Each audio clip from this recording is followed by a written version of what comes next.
Retrouvez les chocos de Radio Balance en partenariat avec theturf.fr, site de paris hippique sur internet et mobile.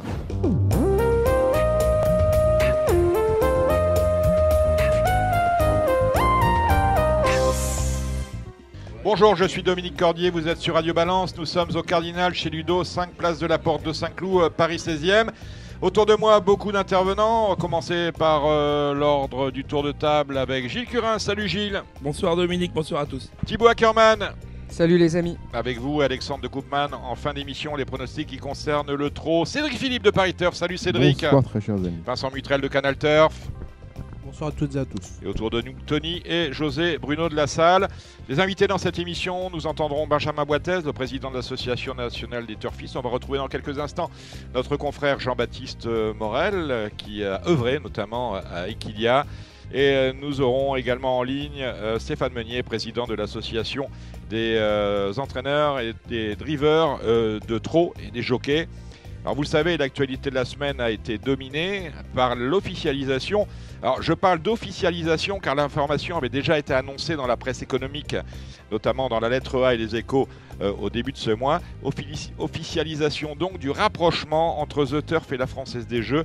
Rapprochement qui pourrait aboutir d'ici quelques mois, parce que ça ne va pas se faire demain, au rachat de notre partenaire historique par l'entreprise numéro 1 du jeu d'argent en France. Avant cela et avant de décortiquer ce que signifie ce rapprochement entre The Turf et la Française des Jeux, plus exactement ce possible rachat de The Turf par la Française des Jeux. J'ai l'impression que c'est un peu la foire à la saucisse qui continue à France Gallo, avec les sanctions prises contre Christophe Escuder, coupable d'avoir couru un cheval moins de 15 jours avant l'infiltration de ce dernier. Il a écopé, je crois, de 6 000 € d'amende, d'une suspension de 3 mois avec un sursis dans les 5 prochaines années. S'il est repris, on retirera sa licence. On a eu le cas d'Arnaud Chaillet et David Gallon, soupçonnés d'avoir, entre guillemets, tiré un cheval cet été avec La Fontaine. Ou encore... C'est pas ça, Dominique. Dites-moi. C'était à Cran. Ah, c'était à Cran. Bon, c'était en province. Oui. Bon, vous voyez, je suis pas loin. Bon, en tout cas, le cheval a terminé deuxième. Et a priori, il avait été annoncé sur Equidia qu'il y avait une course visée le 25 août, le 25 septembre. Ce dimanche-là. Ce dimanche-là, le dimanche qui arrive. D'accord. Donc là, les commissaires ont bien fait leur travail. Et malheureusement, ça n'aide pas parce que ce sont les propos... Vous déflorez. On va d'abord... Allez, je vous écoute. Non, mais Dominique, non, je vous prends pas la main. Vous présentiez les choses avant d'y aller plus profondément. Vous les avez présentées. Désormais, on va passer les choses les unes après les autres. Alors, on y va pour Escuder. Oui. Qu'est-ce qu'on a à dire là-dessus? C'est toujours le même problème, c'est toujours le délai. On est à 2 jours, hein. Pratiquement. C'est un cheval qui a fini 11e, c'est ça? Oui, exactement. Voilà, 11e. Voilà, il a un carton orange, c'est ça? Oui, un carton orange et la substance c'est le dexaméthasone, ce sont des corticoïdes. Oui, qui sont utilisés depuis des décennies. J'ai toujours entendu ça depuis des années. J'étais pas au courant de cette histoire, mais d'après ce que vous venez de me dire... On ne peut pas être au courant de tout, Gilles. Voilà, d'après ce que vous venez de me dire, c'est une histoire de délai. Le choix n'est pas positif. C'est le délai de 14 jours. C'est ça qui a pas été simplement, l'ordonnance indique que... c'est quand même une faute de l'entraîneur. Oui, je suis personnellement entraîneur. On sait qu'on n'a pas le droit d'infiltrer un cheval dans les 14 jours précédant la course. S'il a été infiltré dans les 14 jours, on n'a pas le droit de le courir. Non, et là, il y a eu 13 jours. Vous voyez. 13 jours, c'est pas 14. C'est pas 14, et le règlement, c'est le règlement. Alors peut-être que la sanction est peut-être un petit peu démesurée, ça me paraît très lourd comme amende. Récidive, je crois, non? Oui, c'est pas la première fois. D'accord, je savais pas qu'il y avait récidive. Donc s'il y a récidive, le règlement, c'est le règlement, et nul n'est censé l'ignorer. On est d'accord. Julien Philippon, je ne vous ai pas présenté, je suis désolé Julien. Mais bien sûr, vous êtes avec nous. Salut Julien. Exactement. Oui, vous avez quelque chose à dire sur ce nouveau cas de... C'est un problème administratif. C'est-à-dire que Christophe Escuder, c'est quelqu'un qui a à peu près une 50aine de partants par semaine. Je pense qu'il court dans tous les coins de la France. D'un point de vue administratif, il peut avoir oublié. Maintenant, c'est vrai qu'on a beaucoup durci le règlement depuis 4-5 ans, notamment par ce climat de défiance qu'il y a face au doping depuis quelques années en course. Donc, pour essayer d'avoir le plus de chances, on va dire, de courir des chevaux clean, on a durci, on a écarté les délais. Donc, toute infiltration de corticoïdes est interdite dans les moins de 15 jours avant une course. Maintenant, si je dois vous donner un sentiment un petit peu, un peu plus profond, c'est de se dire, à chaque fois qu'il y a une sanction, c'est un cheval qui finit 11e, qui a été à 14 jours, à 1 jour près et tout. En fait, on a toujours l'impression qu'on est très loin des surperformances qui semblent étonner beaucoup de gens sur la toile, sur les réseaux sociaux. Et à chaque fois, c'est un cheval qui finit dernier, qui est pris. Et on se dit, mais punaise, c'est ça le doping. Alors, on dope un cheval pour finir 11e. On a toujours l'impression qu'on est loin quand il y a une sanction des chevaux qu'on voit s'envoler et qui passent a priori sans problème au contrôle. Alors, je dis pas qu'ils sont pas, hein, mais voilà. Quand je vois ce cheval-là, je me dis pas qu'il était chargé pour gagner cette course, quoi. Mais voilà, je pense que c'est un problème administratif. S'il était chargé pour gagner la course, c'était franchement du sale boulot. Voilà, il faut être dans les clous. Il y a un règlement, c'est important de l'être. Voilà, il est important que les entraîneurs sachent maintenant se mettre dans les règles. Il n'y a pas de souci là-dessus. Moi, ce que j'aimerais juste, c'est qu'à un moment, notre combat pour moi, c'est détecter. Et il va falloir qu'à un moment, au labo, le labo sonne quand il y a un produit qui est pas fait. En fait, on fait que interdire des produits qu'on ne sait pas détecter. On rallonge les délais. Et j'ai peur, malheureusement, que 90% des gens qui ont l'esprit sain se mettent dans les délais, mais que ça excite encore plus les gens à faire des choses plus près des courses, sachant que beaucoup de produits ne sont même pas possibles. Bon, passe ce débat et qu'on n'a pas fini d'entendre parler dans Radio Balance. Ensuite, le cas Arnaud Chaillet, David Gallon. Donc, c'était à Cran. Le cheval a terminé 2e en vue d'une course qu'il aurait pu courir ce samedi à Auteuil. Non, ce dimanche à Cran. On restait à Cran, c'était le 25. Voilà. C'est une course préparatoire. Une course préparatoire, non, j'en veux pas de Cran. Voilà, ça je vous confirme. A pris la main dans le pot de confiture. En même temps, il a annoncé sur Equidia, donc c'est pas exactement une tricherie. Dominique, déclaré sur Equidia à 5 minutes du départ, est-ce que ça blanchit tout? Ah ben non, parce qu'il y a des gens qui jouent le matin. Il paraît. On n'est pas sur du PMH. Il paraît. Voilà. Secondo, c'est un peu le problème des conditions de course. Vous avez des conditions de course fermées. Moi, je suis pour des handicaps ouverts à toutes les valeurs, toute l'année. D'accord. C'est-à-dire des super handicaps qu'on divise. Bien sûr, mais qu'on divise de façon équitable et intelligente avec les allocations qui correspondent bien sûr au rating moyen des chevaux pour ne pas avoir de course fermée comme ça. C'est-à-dire qu'un cheval qui est en 32,5, qui a une course à courir dans 3 semaines en 32 et moins, par définition, si ça se passe mal, on va essayer de ne pas être 6e. Tu vois ce que je veux dire, Julien? Tu comprends très bien Je comprends tout à fait ce que tu veux dire. Tu as tout à fait raison. Il y a toujours le problème qui se pose. Première réunion du meeting de Cannes-sur-Mer, vous avez un handicap en obstacle. Il y a 11 000 au gagnant et les mêmes chevaux, 15 jours après, ont une deuxième épreuve de quintet pour 25 000. La fameuse course où le cheval de Gabriel Lender s'était fait sanctionner il y a 2 ans. Tout à fait. Vous donnez en gros, dans les conditions de course, il faut éviter de donner le bâton pour se faire battre. Comme quand l'hiver, on fait des handicaps qui sont l'équivalent des quintets dotés de 12 ou 15 000 euros gagnants et que ces chevaux-là peuvent courir un quintet pour 25 000. On a vu un pensionnaire d'Eli Lelouch qui avait défrayé la chronique. Voilà, si on ne peut pas faire un quintet parce qu'il y a plus de quintets à faire au trot, par exemple dans le mois de décembre, mettons la même allocation qu'un quintet et harmonisons les quintets. Ça ne changera rien avec l'allocation, mais ne donnons pas des courses qui sont dotées de 2 fois plus 15 jours après. Voilà. Et juste, moi, je profite qu'il y ait les trotteurs, il y a quand même un point qu'il faut soulever. Quelle est la différence entre mettre un emoji rouge au trot, qui a le même code des courses que celui des galopeurs, et Arnaud qui dit, comme un trotteur aurait mis un emoji rouge ou un emoji orange en disant, moi j'ai un autre objectif. Tous les jours, on voit des gens au trot qui vous disent que c'est pas l'objectif et qu'il y en aura un. Et ça passe, crème, sans problème. Et au galop, le type... Ils sont pas de 50, Julien. Pardon ? Ils sont pas de 50. Il y a parfois quand même des sous-cotes. Oui, mais d'accord, mais quelle est la différence de Jean-Philippe Dubois, par exemple. Gilles Barbarin reprend souvent le code. Je veux dire, à un moment, est-ce qu'on va se mettre en... Moi, ça me dérange pas qu'on décide, on met les emojis et tout le monde joue les emojis, mais il faut le mettre le code en conformité avec cette règle-là. Et là, pour une fois qu'il y a un galopeur qui dit réellement ce qu'il pense, ok, alors après, peut-être que c'est mal fait aussi. Peut-être que ce qu'on disait, en fait, s'il veut le faire intelligemment, il faut mieux monter pour que ça soit moins voyant. C'est vrai qu'après la DER, là, on a vraiment l'impression que... Dans le tournant, moi, j'ai trouvé, surtout. Ouais, il faut sans doute changer le code, parce que Gilles Curins. Oui, parce que vous, je veux dire, au trot, Julien le dit bien, vous en avez fait, voilà. On est un peu border, c'est-à-dire que les emojis, quelque part, sont contraires au code. Oui, alors à part... Dans l'esprit. Alors à part quelques oiseaux qui aiment bien mettre des émoticônes. On les connaît, hein. Des émoticônes rouges. Il y en a un peu moins quand même. Malgré qu'ils aient une première chance. Ça tient, on salue Julien Guelpa. Il y a quand même, avec l'emoji rouge, il y a quand même peu de chevaux qui font l'arrivée. ça fait quand même une sélection naturelle pour ceux qui font le papier et qui connaissent les entraîneurs. Avec l'emoji rouge, en principe, le cheval il fait pas l'arrivée. J'ai vu un Pascal Godet gagner à Vincennes. Magnifique Pascal récemment, émoticône rouge. Ouais, mais Pascal Godet, il est comme certains, il met rouge tout le temps. Ah oui, c'est vrai. Presque tout le temps, il se fétiche et il met rouge quand il y croit. Non, aussi. fétiche, je sais pas. Il y a beaucoup qui mettent pas, qui mettent du rouge. En même temps, on parle de Pascal Godet, quoi. Je veux dire, il a un partant tous les mois à Vincennes. Après, je voulais dire quand même, connaissant un petit peu les courses de galop, il y a quand même dans les handicaps.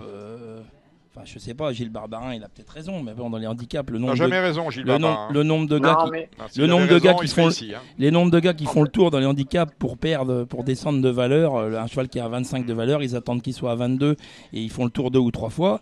Il y a pas d'émoji, mais les joueurs sont pas au courant, alors qu'au trot, ils sont au courant. C'est ça, c'est l'information par ailleurs. Voilà, qui est me faite au trot quand même. Tu as vraiment raison dans ce que tu dis.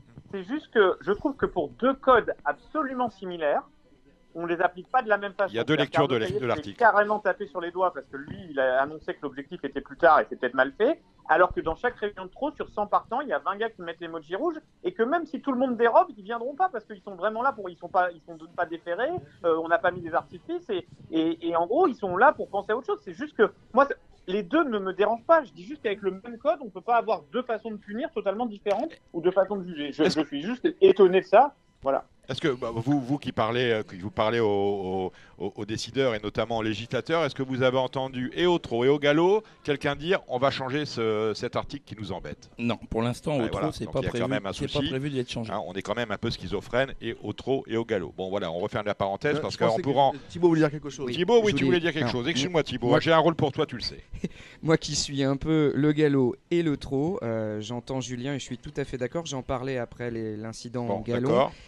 Mettre des émojis, mais pour ça il faut que les entraîneurs répondent. Alors au trot ils répondent, en obstacle ils répondent, et on a quand même de gros problèmes aujourd'hui à avoir des réponses, ne serait-ce que des réponses en sortie de course ou en entrée de course, avant une course, des entraîneurs. Donc est-ce que les entraîneurs, notamment de plat, joueraient le jeu de mettre tous les émojis? Je ne sais pas, mais ils ne répondent pas aux journalistes très régulièrement. Le problème que tu as, c'est le handicapeur.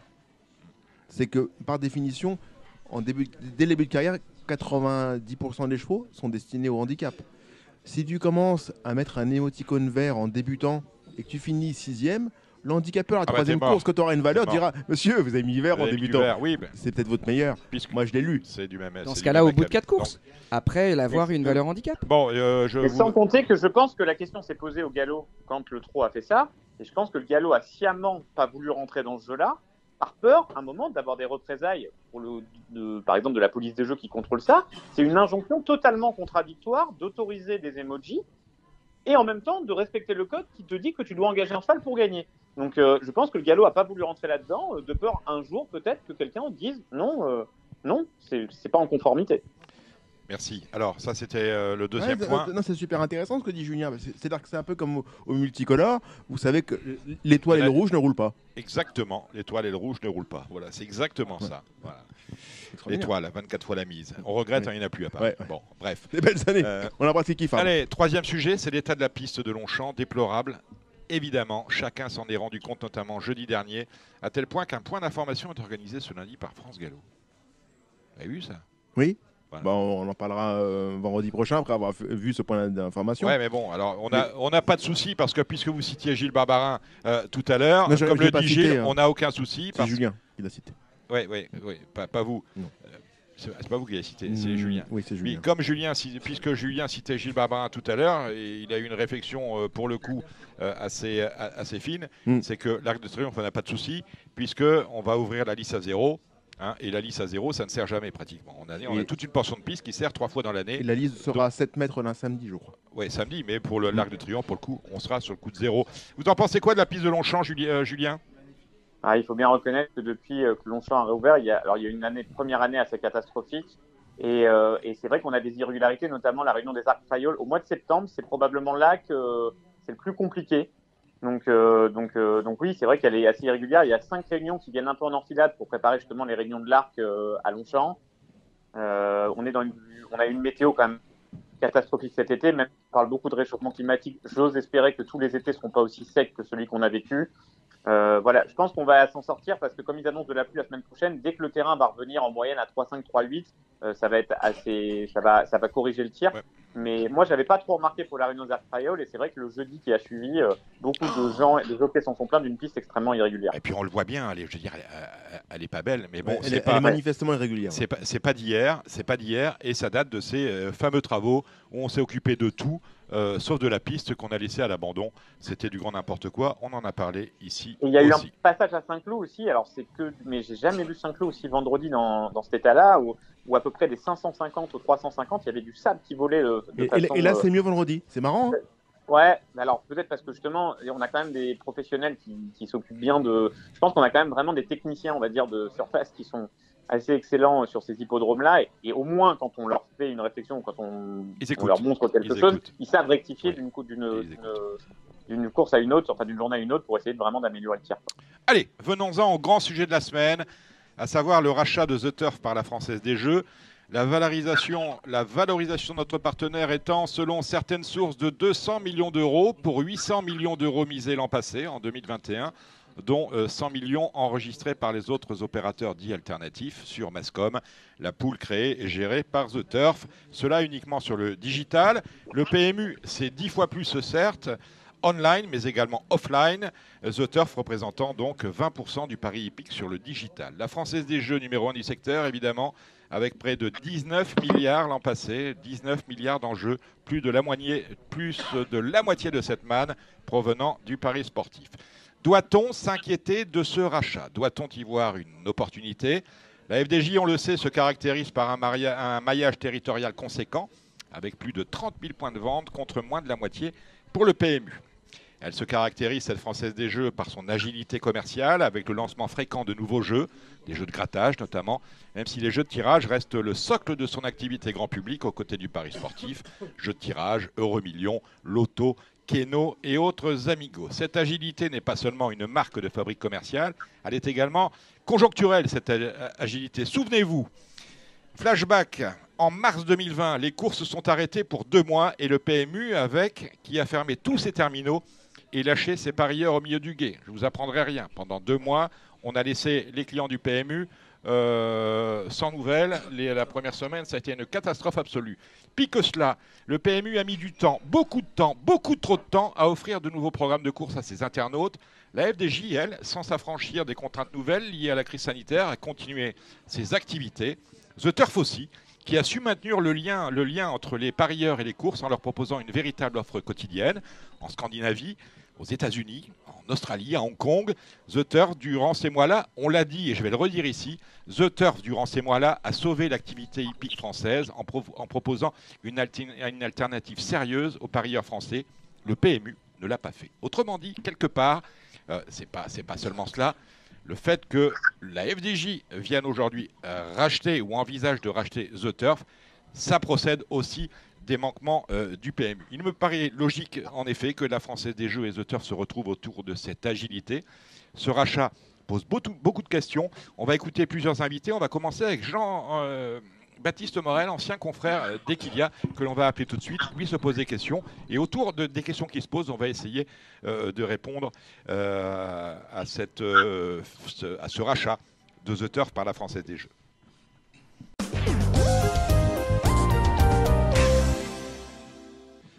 Bonsoir Jean-Baptiste Morel. Bonsoir. Je le disais, ancien journaliste d'Equidia, désormais à actu.fr. Vous êtes en Normandie et ce rapprochement entre la Française des Jeux et The Turf n'a pas manqué de vous interpeller. Quelles sont les questions que vous posez autour de celui-ci? Déjà, je trouve le sujet assez passionnant. Ça m'en pose énormément des questions. Je vais en garder 2 ou 3 simplement pour ce soir si ça vous va. La première, c'est qu'est-ce qui gagne la Française des Jeux? Est-ce que réellement, en achetant un petit acteur, parce que c'est un petit acteur au regard de ce qu'est la Française des Jeux, The Turf, en achetant un acteur comme ça des courses, est-ce qu'ils vont pouvoir apporter une expertise supplémentaire? Est-ce que réellement ils vont réussir à faire grandir cet opérateur de jeu? Voilà, j'en suis pas certain. Je trouve que c'est un milieu vachement spécifique, les courses hippiques, ce qu'il faut vraiment connaître. Voilà, je me pose la question au-delà de l'effet d'annonce de ce que ça va réellement apporter. Première question. Deuxième question. Deuxième question, ça concerne un peu plus The Turf lui-même.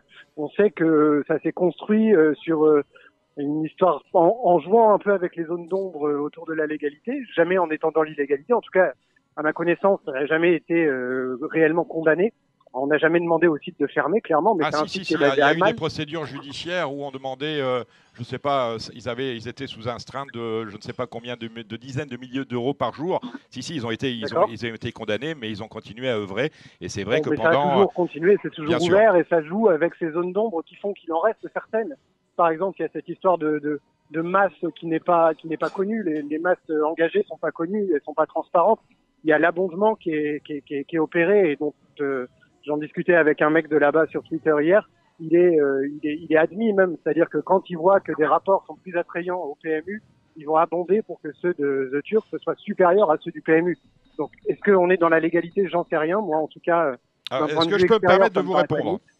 Bien sûr. Alors, on parle du taux de retour joueur, le taux de retour joueur, le taux de retour joueur, il est annuel, c'est-à-dire qu'au 31 décembre, il doit s'établir à un chiffre fixé par la loi et du 1er janvier au 31 décembre, eh bien l'opérateur peut jouer avec ses rapports. C'est une pratique discutable peut-être que certains réprouvent, mais c'est ainsi, elle est tout à fait légale puisqu'elle est dans le texte de la loi de 2010.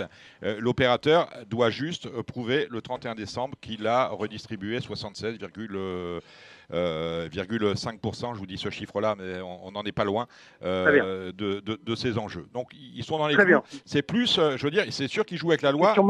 La question morale est étonnante. Après, au niveau de la loi, il y a quand même aussi ces questions des réunions qui ne sont pas couvertes par le PMU, mais pour lesquelles ils proposent quand même des paris. Ça, je ne sais pas trop comment c'est possible. Voilà, au niveau de la légalité du truc, des reversements à la filière, je ne sais pas comment ça fonctionne exactement. En tout cas, il me semble y avoir une opacité assez costaude autour de pas mal de pratiques qu'exerce The Turf, brillamment d'ailleurs, parce que c'est quand même un opérateur qui a dépoussiéré tout plein de choses, et ça on peut pas le leur enlever, les œufs couillons, les combinaisons verticales, etc. Enfin, ils inventent, ils innovent, et donc je rejoins l'édito du Paris Turf, c'est une très bonne chose, je pense, au niveau de l'ouverture à la concurrence ça va booster tout le monde, ça va challenger un peu tout le monde. Maintenant, je me pose la question de l'achat par une boîte clean comme la Française des Jeux d'un site comme ça qui est pas dans la magouille, hein, je vais pas là-dedans, mais qui est dans le travail autour de zones d'ombre et puis dans la tentative d'essayer de toujours innover, quitte à flirter un petit peu avec les limites sans jamais les dépasser. Est-ce que c'est quelque chose de pertinent? Est-ce que va pas falloir faire un gros lavage autour qui va demander bien trop d'énergie à la Française des Jeux? Voilà. Voilà qui est dit.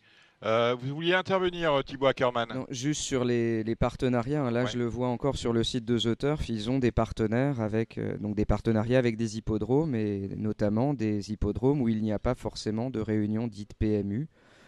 Voilà, ça se fait de façon réglementaire. Enfin, ça passe par le circuit et ils échangent avec les différents hippodromes de France. Sinon, vous avez le site de l'ANJ. Alors, à considérer qu'il soit mis à jour, ce qui n'est pas toujours le cas. Il n'y a pas grand-chose. Hein. Enfin, j'ai regardé, j'ai beaucoup fouillé. Vous avez le calendrier des courses 2022 qui est régulièrement mise à jour, j'ai bien dit régulièrement, je n'ai pas dit toujours, régulièrement mise à jour, et vous avez toute l'offre dans laquelle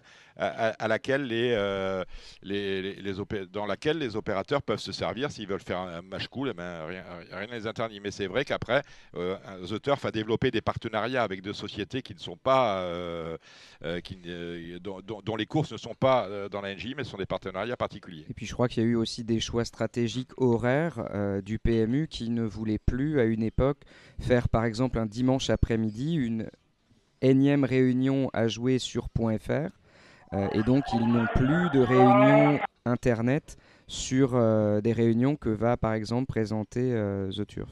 Donc ça, c'est des choix après qu'il y a eu aussi au PMU à un moment donné pour recentrer les enjeux. On retient votre question. Vous êtes là, Jean-Baptiste? Ouais, je suis là. On retient votre première question. C'est peut-être la plus importante finalement. Qu'a la Française des Jeux à gagner à racheter un opérateur comme... Vous dites que c'est un petit opérateur, mais dans notre écosystème, c'est le deuxième opérateur. C'est numéro 2. Bien sûr. Donc, bien voilà. sûr. Merci Jean-Baptiste, portez-vous bien. Quand vous êtes à Paris, nous sommes place de la Porte de Saint-Cloud au Cardinal, on sera heureux de vous accueillir. Eh ben, ça marche, avec plaisir. Salut, à la prochaine. Jean-Baptiste, au revoir. Nous allons maintenant entendre Stéphane Meunier. Pourquoi Stéphane Meunier, président de l'association des entraîneurs, drivers et jockeys de trot, qui réunira ses troupes sur ce sujet la semaine prochaine, mais il était à Vincennes, nous y étions ensemble pour la journée des critériums et des éleveurs, et il a déjà son ressenti propre, et il a parlé à nombre de professionnels. Il va pouvoir nous donner un peu la température des sociaux sur ce sujet.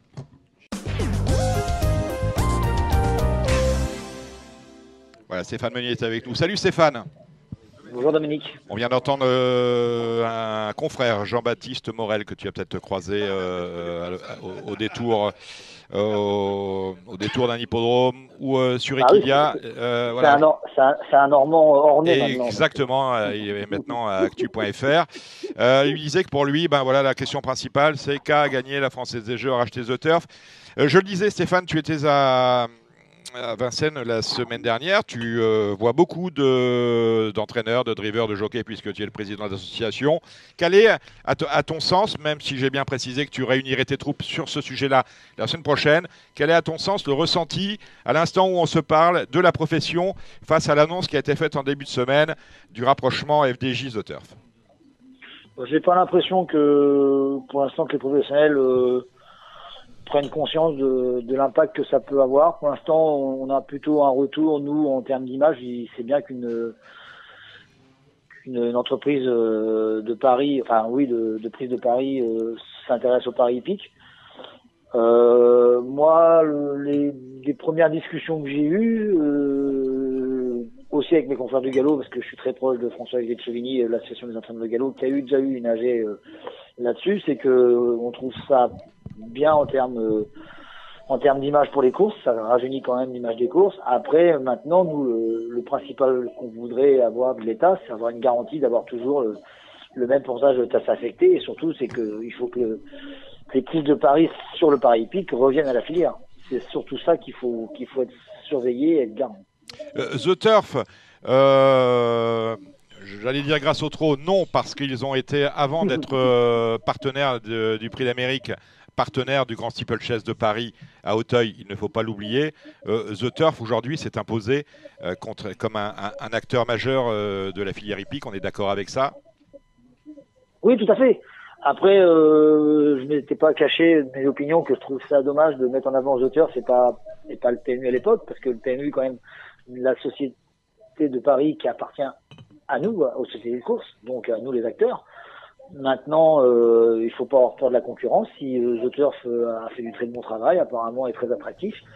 Nous, on n'est pas là pour juger quel meilleur opérateur. On est là surtout, nous, acteurs, à avoir une garantie d'avoir des gains de course et qu'on puisse continuer à courir autant en province qu'à Paris et le système des courses qui marche très bien en France, de ruissellement du haut vers le bas, puisse être pérennisé. Est-ce que ça peut être pour vous un nouveau relais de croissance que celui de l'intervention de l'éruption de la FDJ dans notre écosystème? Moi, je le vois comme ça. Mais après, il y a des personnes qui nous alertent en disant attention, qu'il pourrait y avoir du dumping pour attirer après ces futurs ou les porteurs de paris hippiques du PMU pour les faire venir et les attirer vers le pari sportif. Je sais pas, mais après je pense que oui, ça peut être très attractif pour une certaine clientèle jeune qui connaissent pas forcément le pari hippique, et ça peut peut-être les amener, mais de toute façon on ne pourra faire connaître le pari hippique qu'en faisant venir sur les hippodromes. Le reste c'est de la bagatelle. On a essayé plein de choses avec le PMU. Le principal c'est de faire venir les gens sur les hippodromes et surtout après de les fidéliser à continuer à jouer hors de l'hippodrome. C'est ça le challenge. Stéphane Meunier, si j'entends bien, il n'y aura pas de grande manifestation sur le parvis du ministère des Finances à Bercy contre le live betting et contre la Française des Jeux, comme ça avait été le cas il y a 4 ans, en 2018. J'ai eu Thibault Lamarre ce matin, pour l'instant, et on va garder nos bottes et nos fourches et on va rester à la campagne. Voilà qui est dit. Merci Stéphane. Et on vous retrouve très vite sur Radio Balance. Stéphane Meunier, président de l'association des entraîneurs, jockeys et drivers de trot. Ciao Stéphane. Merci Dominique, salut. Salut Stéphane. Salut Gilles.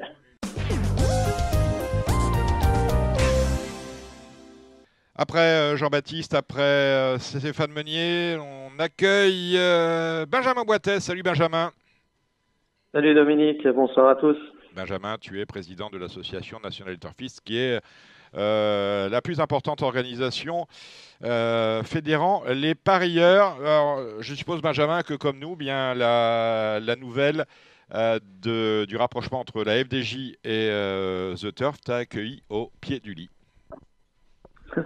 Oui, tout à fait. Enfin, ça a surpris effectivement beaucoup de monde dans le microcosme d'une course, mais c'était plus ou moins attendu. On avait déjà des rumeurs au mois d'août, au mois de juillet sur un potentiel intérêt de la Française des Jeux, en tout cas s'intéressait de très près à The Turf, en tout cas chercher à diversifier son chiffre d'affaires. Aujourd'hui, la FDJ, il faut le rappeler peut-être, je ne sais pas si vous l'avez déjà dit, mais 80% des jeux de loterie et 20% de paris sportifs.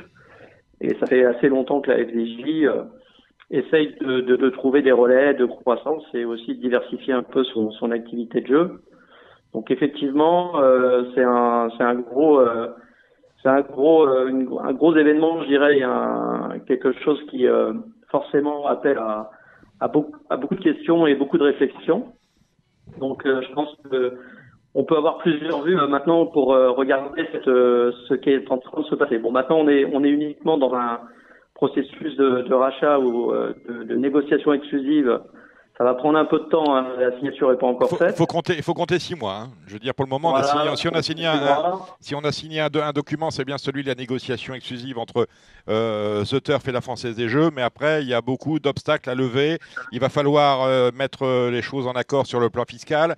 Il va falloir demander l'avis de l'autorité de la concurrence, parce que ce n'est pas un rapprochement anodin. Il faut souligner aussi que l'État, à un moment donné, va se retrouver des deux côtés de la barrière. Tutelle pour le PMU, l'État qui est actionnaire pour la Française des Jeux. Autrement dit, les barrières à lever font que ce processus, si on doit avoir une signature, ce ne sera pas avant le mois de juin, vite d'ici. Tout à fait, tout à fait. Et ce qui est sûr, c'est que vous l'avez dit, hein, l'État est un acteur qui est des deux côtés, et même s'il est plus majoritaire au capital maintenant, la Française des Jeux, on est à 20%. Il détient quand même une minorité de blocage avec des droits de vote qui lui permettent de bloquer toute décision ou de l'autoriser. Donc voilà. Donc ça c'est l'aspect économique, capitalistique. Bon, maintenant c'est une opération qui je disais appelle beaucoup de questions, mais plus que j'ai lu beaucoup d'articles et beaucoup de réactions inquiètes, et chacun y va de ses perspectives et des possibilités qui pourraient survenir sur le marché des jeux, et aussi les conséquences pour le PMU. Bon, moi je vais pas faire du pari là pour le coup sur ce qui va passer. On va attendre un petit peu d'en savoir un peu plus sur la stratégie. Si le rachat se fait correctement dans les 6 mois, on verra la stratégie de la Française des Jeux. Mais ce qui est sûr là, sur le papier, c'est quand on regarde un petit peu les choses, The Turf, c'est un opérateur, vous savez, qui est privé, qui représente 20% des paris en ligne. L'essentiel est fait par le PMU, mais c'est un acteur quand même un peu particulier. Il s'appuie sur des bases de données qui sont complètement différentes de celles du PMU. A priori, si j'ai bien tout lu, c'est que lorsque je vois des chevaux français, de grands chevaux français, on pense à Onesto ou à Badeni aller courir à l'étranger, on a la performance sur le site de The Turf quand le site du PMU nous les met inédits. Hein. Donc leur base de données est bien meilleure. Bon, tout ça on connaît, la spécificité de The Turf on la connaît, la spécificité de la Française des Jeux on la connaît. Ce que je veux que vous me disiez, Benjamin Boitez, président de l'ANT, c'est est-ce que c'est bon pour le parieur français ou est-ce que c'est inquiétant ? Est-ce qu'au jour d'aujourd'hui, vous êtes capable de me le dire? Oui, je suis capable de vous donner mon avis et donner de façon la plus objective possible. Moi, je vais vous dire ce que voit le parieur aujourd'hui à travers cette annonce et ce qui est en train de se passer. Bon, moi, je pense que, comme on vient de le dire, je pense que c'est une vraie attaque vraie attaque du PMU online, précisons-le. Et de ce point de vue-là, moi, je ne peux qu'applaudir qu'il y ait une évolution dans ce domaine. Bon, ça va booster forcément le PMU à modifier, à moderniser un peu cette partie online. Ou, comme vous le disiez, Dominique, depuis le fiasco de août 2021 où ils avaient modifié la version du site, les parieurs ne s'y retrouvaient pas. On a toujours des bugs, on a toujours des problématiques d'information. Et ça, The Turf et le rachat de The Turf par la Française des Jeux va probablement inciter le PMU à se bouger un peu les fesses, permettez-moi l'expression. On peut le dire comme ça, et encore vous êtes gentil. Sur la partie online. Donc ça peut être quelque chose de positif, puisque si on relance le pari online globalement, tout le monde en profitera. Maintenant, il y a aussi des choses qui peuvent être intéressantes, pourquoi pas des nouveaux jeux. Je pense que la Française des Jeux a une puissance de frappe en termes de communication, de marketing qui est aussi très intéressante. Donc ça peut nous permettre aussi de recruter, permettez-moi aussi de ce terme, hein, même si c'est pas du recrutement, mais on a quand même un vrai problème. Je pense que la transmission et le recrutement des nouveaux parieurs, l'avenir du pari hippique passe par ce recrutement. Et aujourd'hui, on a un vrai problème de transmission aux jeunes générations, des invités dans le pari hippique. Donc je pense qu'il y a je pense potentiellement un gain intéressant, donc un point positif dans ce rachat, c'est qu'ils ont un vivier de joueurs sportifs très jeunes qui probablement va être intéressé au pari hippique. Alors maintenant, il y a une question de méthode. Hein. Comment ils vont s'y prendre? Le PMU avait essayé de faire l'inverse. Ils avaient développé le pari hippique. Ils ont essayé de faire le pari sportif. Ça n'a pas fonctionné, on peut le dire. Ça n'a pas fonctionné. Si, ça aurait pu fonctionner si on avait mis les investissements nécessaires, le pari sportif demandant, notamment sur le online, énormément d'investissements. Exactement. Donc, si on avait mis aussi on avait travaillé un peu différemment la communication et comment inviter ces joueurs-là jeunes qui ne comprennent pas grand-chose au pari hippique pour les amener sur ce pari hippique. Il faut une bonne méthode, il faut une bonne organisation. Et ça, je pense que la Française des Jeux peut l'avoir, en tout cas sur le papier. Alors, est-ce que ça sera le cas? Mais on peut regarder ça comme un avis positif.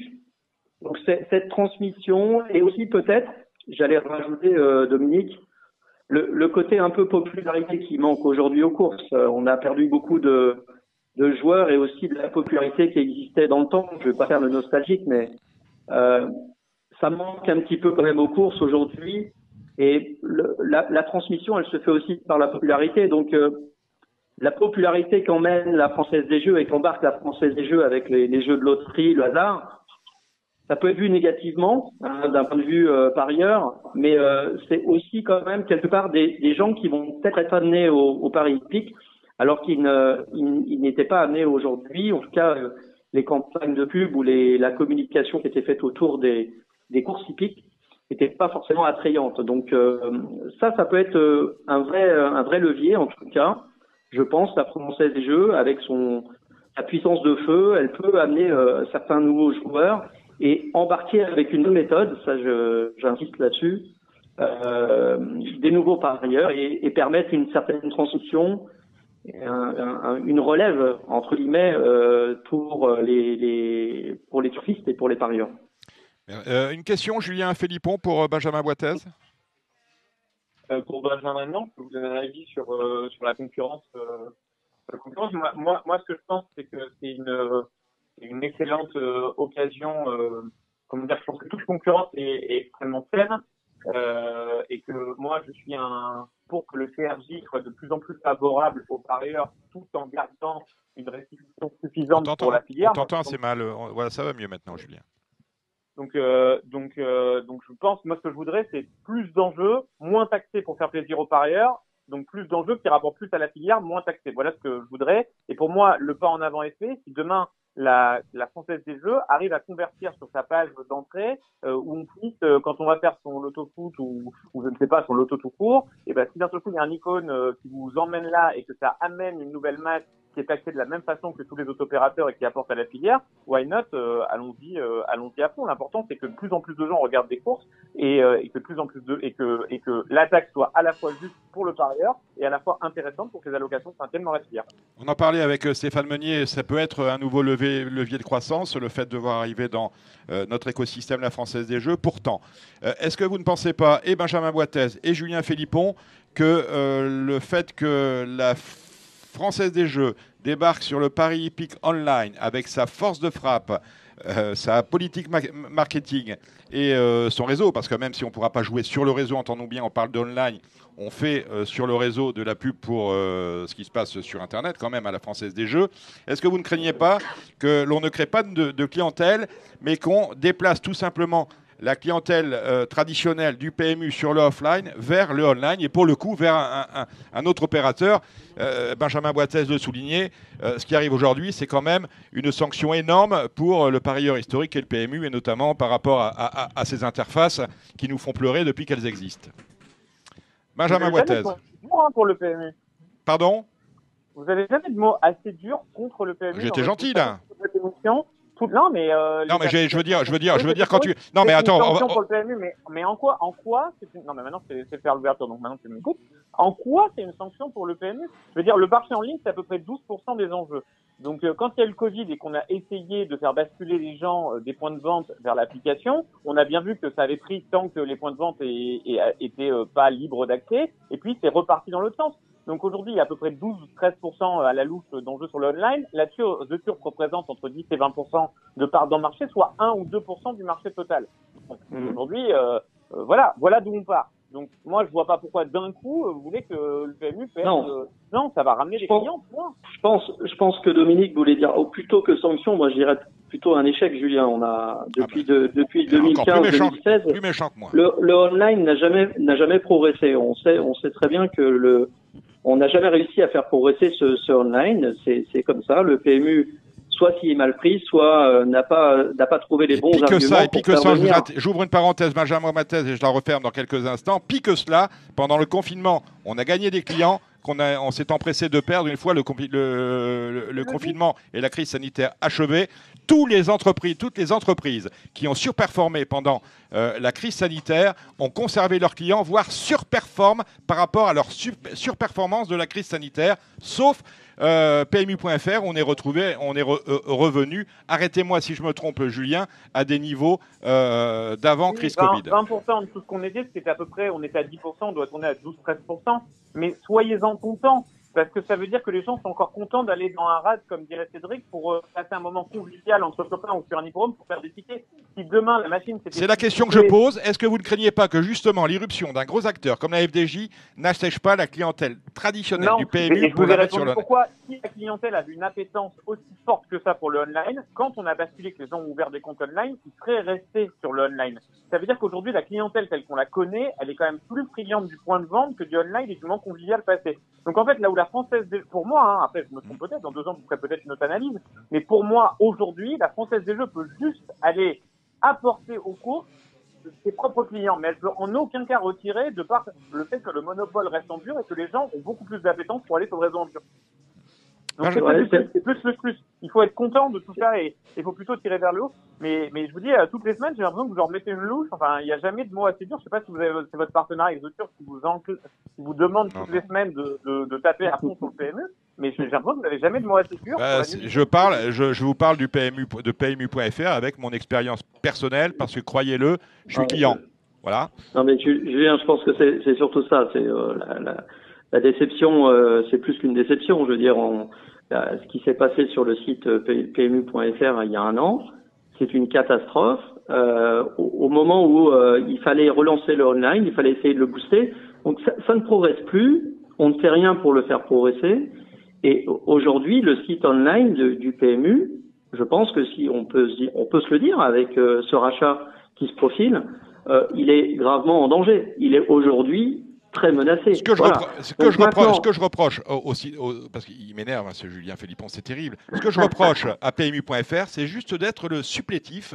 Vous irez consulter le mot dans le dictionnaire, à ce qui se fait offline. C'est-à-dire qu'on a exactement la même offre. En fait, je partage votre avis. Moi, j'entends bien l'idée du PMU de dire on limite le nombre de courses françaises proposées par jour, et ça se tient tout à fait sur la masse offline, puisqu'on a 85 à 88% des enjeux. En revanche, sur le net, moi, j'avais les clés, la baguette magique, je vous avoue que je serais plus parti sur une politique à la The Turf, proposer des courses en province. Sur le net, moi, je proposerais des courses de 8h à 22h pour que les gens, selon leur phase de travail, de leur loisir et tout, puissent aller et tout. Maintenant, moi, j'entends bien ce que vous dites, mais ça fait 10 ans quand même que les opérateurs ont le droit, ça doit être 2011, l'ouverture du marché. Malgré tout, PMU, par rapport à tous les autres opérateurs qui sont sur les rangs, a toujours quand même dominé le marché du online.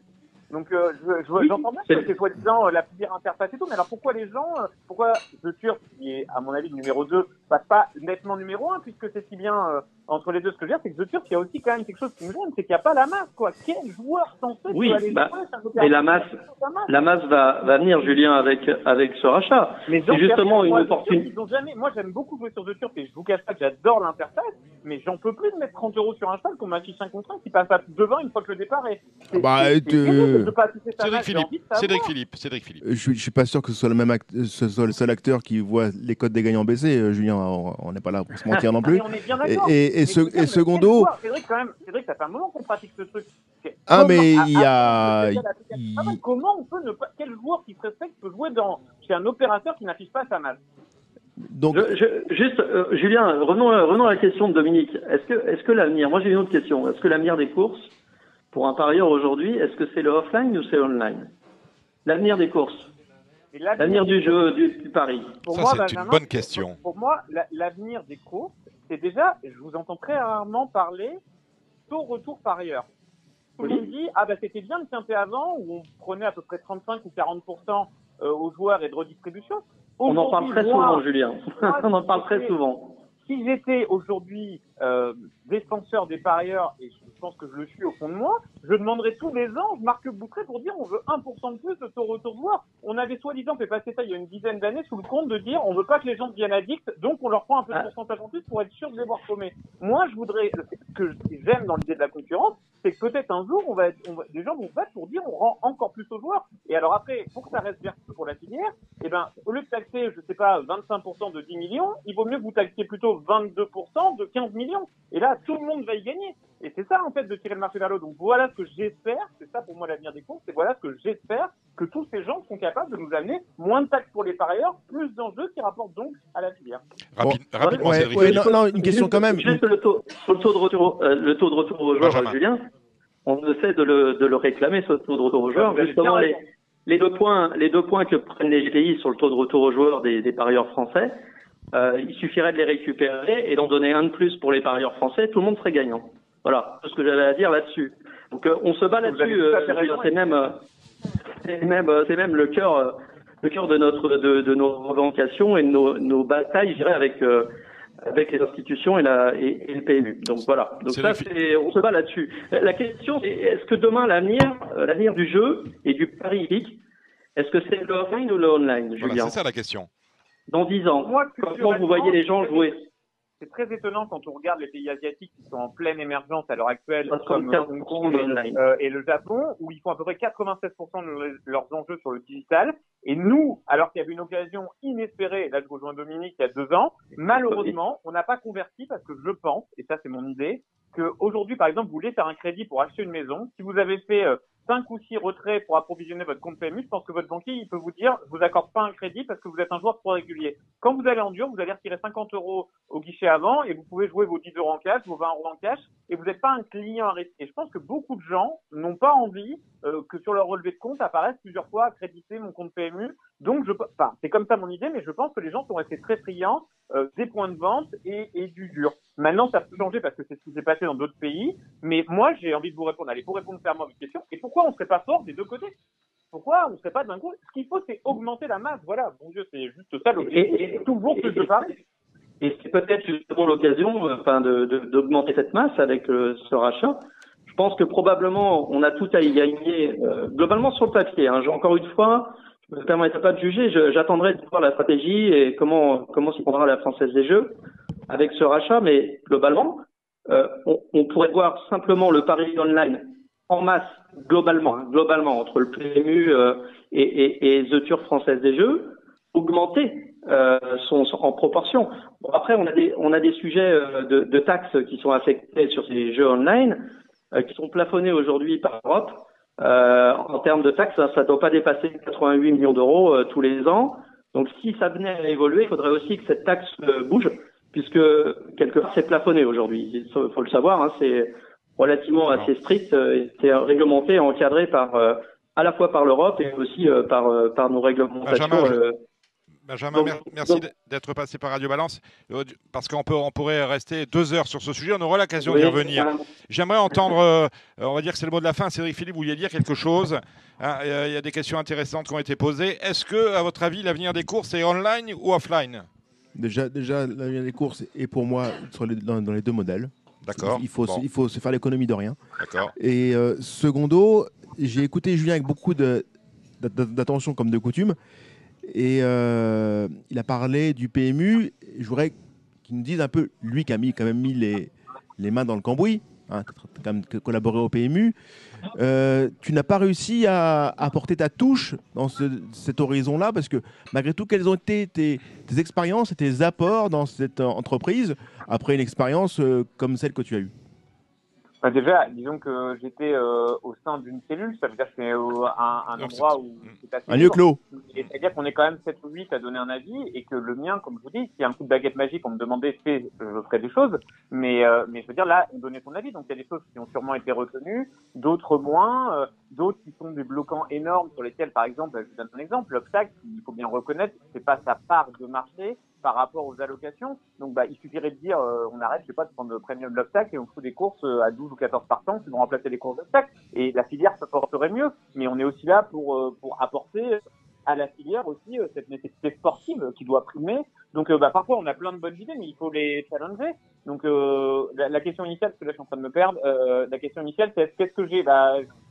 J'ai toujours du mal à le chiffrer, à le lister, mais on va dire qu'au quotidien, on a analysé, essayé d'arranger des choses, notamment sur les programmes, sur l'harmonisation, sur comment dire, l'alternance des courses qui ne plaisaient pas, essayer de trouver des... Enfin, j'ai du mal à dire, après, je peux remonter des prévoirs. Moi, quand on me parle des GPI, j'ai pas réussi. Alors, si la question, c'est pourquoi tu n'as pas réussi à supprimer les GPI, j'ai fait des rapports et des rapports et des rapports là-dessus. Aujourd'hui, il est évident que si on se passe de la masse des GPI, c'est à peu près 15% tout de suite de ressources en moins. Et je pense que la filière est pas prête tout de suite à prendre le risque de perdre 15%. Et peut-être que si on prenait le risque maintenant, dans 2 ou 3 ans, nous en serions payés. Alors que vous avez eu le courage avec l'INET d'enlever beaucoup de réunions, beaucoup de courses, et ça, vous avez fait cette économie de 15%. Cette économie-là, qui est quand même malgré tout beaucoup plus saine a priori, vous ne l'avez pas faite. Le GPI, c'est comme la cocaïne. C'est comme la cocaïne. Ou t'en prends ou t'en prends pas. Tous les pays qui ont arrêté les GPI, ils n'ont pas dit tiens, on va graduellement on va le faire. Non, les Suédois, un coup de pied aux fesses. The Turf, un coup de pied aux fesses. The Turf, les a eu aussi. Hein. Voilà, il les a eu, les a plus. Un coup de pied aux fesses. J'en ai plus. Je termine. Et là où c'est grave, et là où on nous ment depuis le départ avec ces GPI, c'est qu'on nous dit les GPI, c'est 10% de la masse. Bon. Il n'y a qu'un problème, mon cher Julien, tu sais qu'on est dans un système paritaire trop galop. Les GPI ne jouent pas sur le trot, ou beaucoup moins sur le trot. Autrement dit, considérons que les GPI au galop représentent entre beaucoup plus que 10% et sans doute plus près de 15%.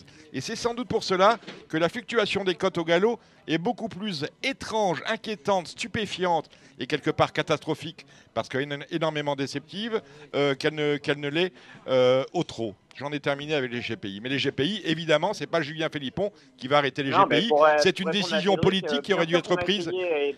Bien sûr que moi, chaque fois que j'ai fait des rapports, j'ai essayé de montrer à quel point c'était nocif et que même si on perdait, comme vous le dites très bien, ceux qui ont fait l'économie des GPI ont mis souvent 1, 2 ou 3 ans à relever leur niveau d'enjeu. Mais ils ne s'en portent que mieux. Aujourd'hui, la filière est prête à prendre 15% d'allocation en moins tout de suite pour prendre ce pari-là. J'ai l'impression que les dirigeants osent pas. Et j'imagine, quand on voit un peu Cyril Dinette, je pense qu'il est resté à peu près en poste, peut-être 2 ans et demi ou 3 ans, souvent les dirigeants sont là pour quelques années, donc ils veulent sûrement pas être le responsable qui a fait baisser les enjeux pendant un certain temps. Donc je pense que effectivement il y a peut-être un manque de courage et peut-être un jour que certains arriveront à le faire. De la FDJ, pendant certaines périodes, ils sont plus encadrés qu'ils le sont en ce moment. Et j'aimerais bien que, comme vous, que les baisses de code de 30 ou 40% qu'on voit en ce moment dans la dernière minute, ça finisse enfin par s'arrêter, quoi. Ben, ce sera le mot de la fin. Benjamin Boitez, merci d'être passé par Radio Balance. Merci, on se parle régulièrement ici. Cédric Philippe, vous avez été bien sur ce débat. On n'a pas entendu Gilles Curin. S'il y a le mot de la fin, Gilles, on a quelque chose à dire sur la FDJ? Tout à fait. Moi, je pense que c'est une bonne chose, que ça va un petit peu booster le PMU. Ouais. Et ils ont quand même un fichier client intéressant, ces gens-là. Donc, moi, je suis plus pour et je vois plutôt un côté positif. Gilles me disait en aparté, du coup, est-ce qu'ils vont arrêter Amigo? Non, Amigo continue, il n'y a pas de problème, vous pourrez toujours faire votre Amigo le matin en buvant votre café. Merci Benjamin Boitez. Julien Philippon, vous restez là, on va ensemble décortiquer les petites réunions de galop du week-end. Alors, ce samedi, nous allons à Auteuil avec le prix Violon 2. Il y a 12 des 16 partants qui font leur entrée. Alors, vous allez me dire, il paraît que c'est comme ça tous les ans. Là, ça me fait beaucoup. Les chevaux, les héros sont peut-être déjà fatigués avant d'avoir commencé. Très franchement, j'y ai pas compris grand-chose à ce Z5. Je vous laisse avec Cédric Philippe et Julien Philippon avec ce prix Violon 2 qui prépare au prix Montgomery à l'arrière-saison. Pour les meilleurs d'entre eux, Dominique. Pour le haut du tableau. Voilà, le haut du tableau, justement, comme c'est aussi une grosse préparatoire, a sans doute d'autres idées derrière la tête. Bon, Julien, on va faire ça à deux à l'ancienne. On commence on va pas faire grand chose parce que honnêtement, je veux pas voler les parieurs. En obstacle, j'ai plus assez de références. Quand j'ai ouvert le pari tour pour cette réunion d'obstacle, je me suis dit mais je connais plus un cheval. Donc je vais te laisser vraiment agir seul. Moi, j'ai à peu près bossé la réunion de Fontainebleau dimanche. Bon, alors je vais faire très simple. Le Violon 2, je suis hélas en mode canne blanche à la Dominique Cordier, avec un petit peu moins d'embonpoint. Cependant, le 12 Montufarion me paraît un bon point d'appui, un bon pari, puisque elle est invaincue sur le parcours, sa seule sortie sur ce parcours-là est soldée par un succès. Je trouve plutôt bien placé. Et pour moi, elle va être en mode course, quoi. C'est vraiment un objectif dans son programme. Donc j'aime bien le 12. Après, j'ai trouvé tellement séduisant le 2 Captain Speaking que je le pense capable de se surpasser dès sa rentrée. D'ailleurs, c'est très très nébuleux. Voilà. La première, le prix Le Gourzy. Tu m'arrêtes, Julien, dès que tu as une illumination. Hein. Non, mais c'est marrant, c'est incroyable. Ce matin, j'ai croisé Dylan Ubeda qui m'a dit fais-moi le papier du Quintet, s'il te plaît. Je lui ai dit mais je connais plus un cheval en obstacle, donc j'en ai déduit qu'il était très chaud. Et Captain Speaking, c'est mon amour depuis le président. C'est un cheval sublime. Je m'étais juste dit qu'en toute logique, on allait faire une rentrée plutôt cool en vue du Montgomery. Mais comme ça, si tu m'as dit tiens, donne-moi 2 chevaux, je t'aurais donné celui-là. Bon. C'est pas une bonne nouvelle pour nos chevaux. Ouais, voilà, c'est très inquiétant. La première, c'est une course à réclamer dans laquelle je vois rien, je ne veux pas vous mentir. La 2, le Robert Lejeune, c'est très intéressant à regarder, mais ça vient de tous horizons. Pour moi, c'est plus une course à regarder qu'à flamber. Parce que je n'ai aucune garantie. Pour moi, le meilleur cheval, c'est probablement le 3, les Cerfs-Volants, mais c'est une vraie rentrée pour un cheval qui a comme une interruption de carrière et qui a qu'une course dans les jambes. Donc vraiment, c'est une course à regarder. Quelle impression folle en débutant, c'est hallucinant. Mais voilà, je m'affolerai pas. Voilà, c'est pas une course que je jouerai. La 4e, là encore, j'ai pas très incitatif pour les opérateurs puisque je vais pas être très appétant. Cependant, j'ai quelques très bons bruits dans la course, dans l'Isopanie. C'est une course de rêveur, hein. C'est une course en mode GB, parce que beaucoup de chevaux vont être courtisés. Les meilleurs d'entre eux vont probablement franchir le Chanel. J'ai des très bons bruits sur les pensionnaires de François Nicole, notamment le 11 Japon. Et j'ai un bon bruit aussi sur le pensionnaire d'Erwan Graal, numéro 7, Jeune Soldat. Mais bon, c'est pas les seuls dans ce cas-là. Hein. La 5e, le Veuve Philo, ça m'intéresse parce que je pense que François Nicole va être premier, deuxième avec le 2, Diamond Carl, et le 4, La Manigance, qui n'a pas du tout fait sa course dernièrement. Elle était défraîchie, c'est une pouliche qui court bien fraîche. Pour moi, les François Nicole peuvent être 1-2. Je pense qu'Altesse du Berlin va courir en progrès, mais je pense qu'elle arrivera bien dans une course ou plus. J'ai trouvé assez rouillé dernièrement. Je ne doute pas qu'elle va faire des progrès, mais je pense que ça peut être encore insuffisant pour jouer les premiers rôles, même si c'est largement de classe de la course. La 6e, le prix de Compiègne, Hermès B numéro 2, évidemment. D'ailleurs, c'est particulièrement ouvert, parce qu'il n'y a quand même pas beaucoup de ténors derrière. J'aime beaucoup le 3, Folsom Prison, mais j'ai compris que le cheval avait besoin de courir. Voilà pourquoi je ne suis pas très excité par la chose. Le 5 Polex Fan ne montre pas beaucoup de choses à David Satalia le matin. Donc pourquoi pas faire le 2 Hermès B avec le 9 Robert Taas ou le 10 Cobert du Berlay, mais c'est pas très marrant. La 7e, c'est une course à réclamer où le lot est tellement médiocre dans son ensemble qu'on peut essayer un nouveau venu à ce niveau, un cheval dont on ne connaît pas du tout la valeur. C'est le numéro 7, l'Abordaz, puisque en vérité, ce cheval-là n'a couru qu'une fois, discrètement, dans une course courue sous des torrents. Il pleuvait beaucoup ce jour-là, dans une course à condition. Bref, un cheval tout neuf, dont personne ou presque ne connaît la valeur. Voilà pourquoi il n'a pas besoin d'être très bon pour battre un lot comme celui-ci. Enfin, la 8e et dernière, j'aime 2 chevaux. J'aime beaucoup le numéro 6, Montepertuoso, l'entraînement de Nicolas Paysan. Et j'aime beaucoup le 5, Fleuron d'Artel, qui a effectué une bonne rentrée dernièrement. Voilà, c'est tout pour moi. Samedi à Auteuil. Il y a une deuxième réunion, Julien, il doit y avoir Salon de Provence, c'est ça? Oui, il y a Salon de Provence. T'as entendu quelque chose, toi, ou pas? Non, je pense que Graffard a supplémenté 2 chevaux pour lesquels on a un peu étudié les courses qui paraissent extrêmement bien engagés. Maintenant, ça reste un peu spécial. Et en plus, il y a une annoncée de la pluie. C'est 2 chevaux plutôt de bon terrain. Normalement, ils ont vraiment de la marge pour gagner ces courses-là, mais c'est 2 chevaux qui vont partir à 1,80 puis 1,60. Donc non, vraiment pas fan. Ça n'a aucun intérêt. Enfin, aucun. Vu ce qu'on sait, on n'en sait pas assez pour pouvoir être incitatif à ce sujet-là. C'est sûrement des réunions intéressantes pour notamment les autochtones. Mais voilà, c'est pas des courses que j'ai particulièrement étudiées. Salon de Provence, faut savoir comment est le terrain. Tu sais comme moi que quand le terrain est bon, c'est difficile de venir de l'arrière-garde et c'est difficile de faire des épaisseurs. Bref, c'est assez technique et on n'est pas là pour mettre les gens en difficulté. Donc on va en dire le minimum. Dimanche, je te sens beaucoup plus concerné et moi aussi d'ailleurs. Dimanche, on commence par. Alors, moi, c'est surtout Fontainebleau. Vas-y, fais Fontainebleau, ensemble. Alors, et je dirai un petit mot sur Fontainebleau, dans la première, il y a un cheval qui m'avait beaucoup plu pour sa course de rentrée Slipper, le 108. Ah oui, on a le même. C'était pas fantastique la deuxième fois, mais peut-être qu'il avait besoin de cette deuxième course.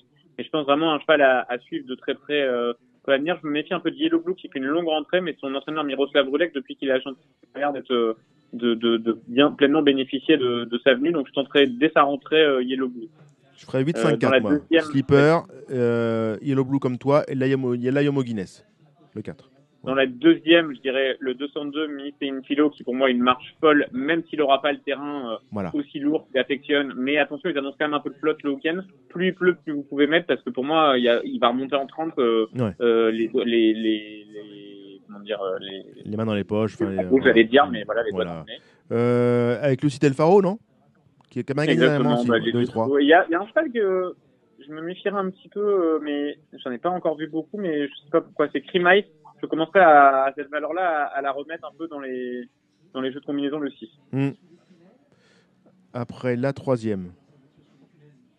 La troisième, je suis pas fan. Je trouve que l'Orne est en grand progrès, mais j'ai l'impression que c'est que des chevaux fatigués. Et Bétard qui monte lui un peu de niveau, mais je suis pas fan. Non, pareil. Je n'irai pas mouiller dans cette affaire-là. Tant que Sarel doit valoir mieux que ce qu'il a fait dernièrement avec La Fontaine, qui était une non-valeur. Alors la quatrième, par contre, il y a une pouliche, là vraiment, c'est mon truc du week-end, c'est Enchantress, qui avec l'as à la corde, et le jour, j'ai l'impression qu'elle a complètement, je dirais pas tourné autour de son pilote, mais qu'elle voulait que avancer pour finir, et je pense que la paire de hier, que son jockey a dû demander à ajouter, je suis très confiant pour qu'elle fasse beaucoup mieux. L'as à la corde, je sens qu'on va aller devant et que le lot est relativement faible. Je pense que ça va beaucoup mieux que ces deux premières courses. J'y associe le 3 Maranello Rosso et le 2 Mallorca-Sun, juste sur sa course de début qui était bonne. La cinquième, je ne sais pas ce que fait trop Prétéritique. Ça fait un moment que je le vois engagé à réclamer handicap. J'ai l'impression que c'est un cheval qui va aller à handicap sans problème. Alors, c'est jamais trop bon signe quand on voit un cheval capable de gagner handicap aller à réclamer, mais quand même, vu l'opposition, j'ai l'impression qu'il est un peu, quand même, au-dessus de ces chevaux-là. Ouais, j'aime bien Prétéritique, c'est une jument qui, pour moi, vaut une course comme celle-ci, je suis d'accord avec toi. Et qu'est-ce que j'aime bien aussi dans cette course-là? J'aime bien aussi, pour une cote, le 13 Hera. Alors, après la sixième, je vais vous faire un truc marrant. Louis Baudron, alors après, peut-être que ça sort pas. Quand le 2, là c'est le 2, on débutait ensemble. Weekend 8 avait bien débuté. Il m'avait dit, je pense que Prince Georges est supérieur. Il a débuté à Deauville, proprement sans plus. il s'est complètement enlisé en dedans à cran le jour où c'était vraiment défoncé. Et il y a, dans une parole d'il y a un mois, alors après peut-être que le cheval confirmera pas, mais j'avais l'impression qu'il aimait vraiment ce cheval-là. Donc c'est un profil qui va pas être super cool, il peut y avoir 30 contre 1, je tenterai bien. Il a 8 à la corde, mais le lot est pas très fort. Je sens bien qu'on va essayer de le monter plus offensif. Je tenterai bien de mettre ce cheval-là assez haut. Et on m'avait donné le cheval de Pierre Brand quand il avait débuté comme étant bon. Il a débuté épave, il a retrouvé épave. On a donné du temps. On m'avait annoncé un bon cheval. Peut-être que c'est simplement un cheval qui avait besoin d'un peu de un peu plus de distance. J'aime bien aussi le 7 Mer Noire, sa course de début. On n'a rien compris la deuxième course, mais c'est un jument qui est non dénué de moyens. Et aussi Éternel Danse pour un super 4 en 4. La 7e, Serra. La 7e, je trouve que Revienne et fait très bien le parcours. Elle adore les handicaps avec pas trop de partants. C'est un point d'engagement clé. Comme elle rend toujours un peu de terrain dans les droites, il vaut mieux qu'il n'y ait pas trop de partants. Et Fontainebleau, qui est un hippodrome vraiment qui était réputé pour vraiment aider les chevaux tête et corde, j'ai trouvé, alors peut-être c'est à contrario de certains hippodromes, j'ai trouvé qu'il y avait la première réunion, c'était très bien passé dans le sens où on pouvait un peu venir de partout et que c'était pas aussi favorisant les chevaux de la corde, et c'était du bon boulot. Franchement, je trouve qu'il faut le dire quand il y a aussi des bonnes nouvelles. Et j'aime bien Serra, mais elle est vraiment bon terrain dépendante. Faudrait pas qu'il se mette à pleuvoir. Si c'est souple, plutôt Ostia le 8 alors. Ben voilà. T'étais concerné par cran un peu? Tour à cran, du coup, maintenant qu'on n'a plus le gagnant du grand steeple. Mais peut-être qu'il viendra de la même écurie. Il a envoyé un présent. Voilà. La première, t'aimes quoi dans les 2 ans? T'aimes pas grand-chose? Non. J'ai bien aimé les débuts de l'As, moi, White Glory. D'accord. La deuxième, j'aime bien Coco Duo, l'entraînement Nicolas Paysan, spécialiste de l'hippodrome. Yushka est probablement une assez bonne pouliche, un peu caractérielle, mais qui vaut sûrement bien mieux qu'un Méden. Attention, la seule chose, c'est cran, faut faire. Si jamais il pleut tout le week-end, ça devient vite des sables mouvants cette réunion-là. Ouais, c'est ça qui est génial. Et surtout qu'à 2 tours, c'est difficile de faire le papier. On verra déjà samedi. Samedi, on pourra jouer que sur les opérateurs alternatifs. Hein. Hélas, on pourra jouer sur The Turf notamment. Mais déjà, on verra les courses samedi pour voir un peu comment ça se joue, comment est la piste. Si la piste est souple, ça peut être très marrant. Le 308, Norquis des Roses. Voilà. Ça va être très marrant. La 4e, c'est le fameux grand type. Alors, moi, je dirais le 6 Fantastique si voilà pour l'entraînement Chaillé. Remplacer le luxe. Voilà, la 5e, j'aime beaucoup le 4 Pamouchana, mais je ne dois pas être tout seul. Toi aussi, j'imagine, Julien, tu as dû bien aimer. Oui, surtout que là, les chevaux d'Edouard à cran, je crois qu'il a dû avoir 5-6 partants, il a dû faire 4 ou 5 gagnants. Donc, on sent vraiment que c'est un meeting tamponné. Chez lui. Alors, j'aime toujours aussi Pan Paul, qui pour moi est un cheval qui valait un peu mieux, mais je suis pas sûr dans le terrain très souple. Mais pour moi, c'est un cheval qui valait bien mieux que. Il a beaucoup couru aussi cette année. Mais c'est un cheval un peu déclassé dans l'unité pour moi. La 6e, j'aime le 12 Douglas et le 2 Vision de Beaune, qui ont l'avantage de bien apprécier le parcours. La 7e, c'est une course ou un handicap pour Gentleman Rider, c'est ça? Il y a du monde, hein? Ouais. J'aime bien le 9 Richef. C'est vraiment spécialiste Nicolas Paysan de toutes ces courses-là. Je sais pas, je pense qu'effectivement, ça me paraît vraiment bien. Si c'est lourd, on peut peut-être s'amuser avec un choix comme Let There Be Rock.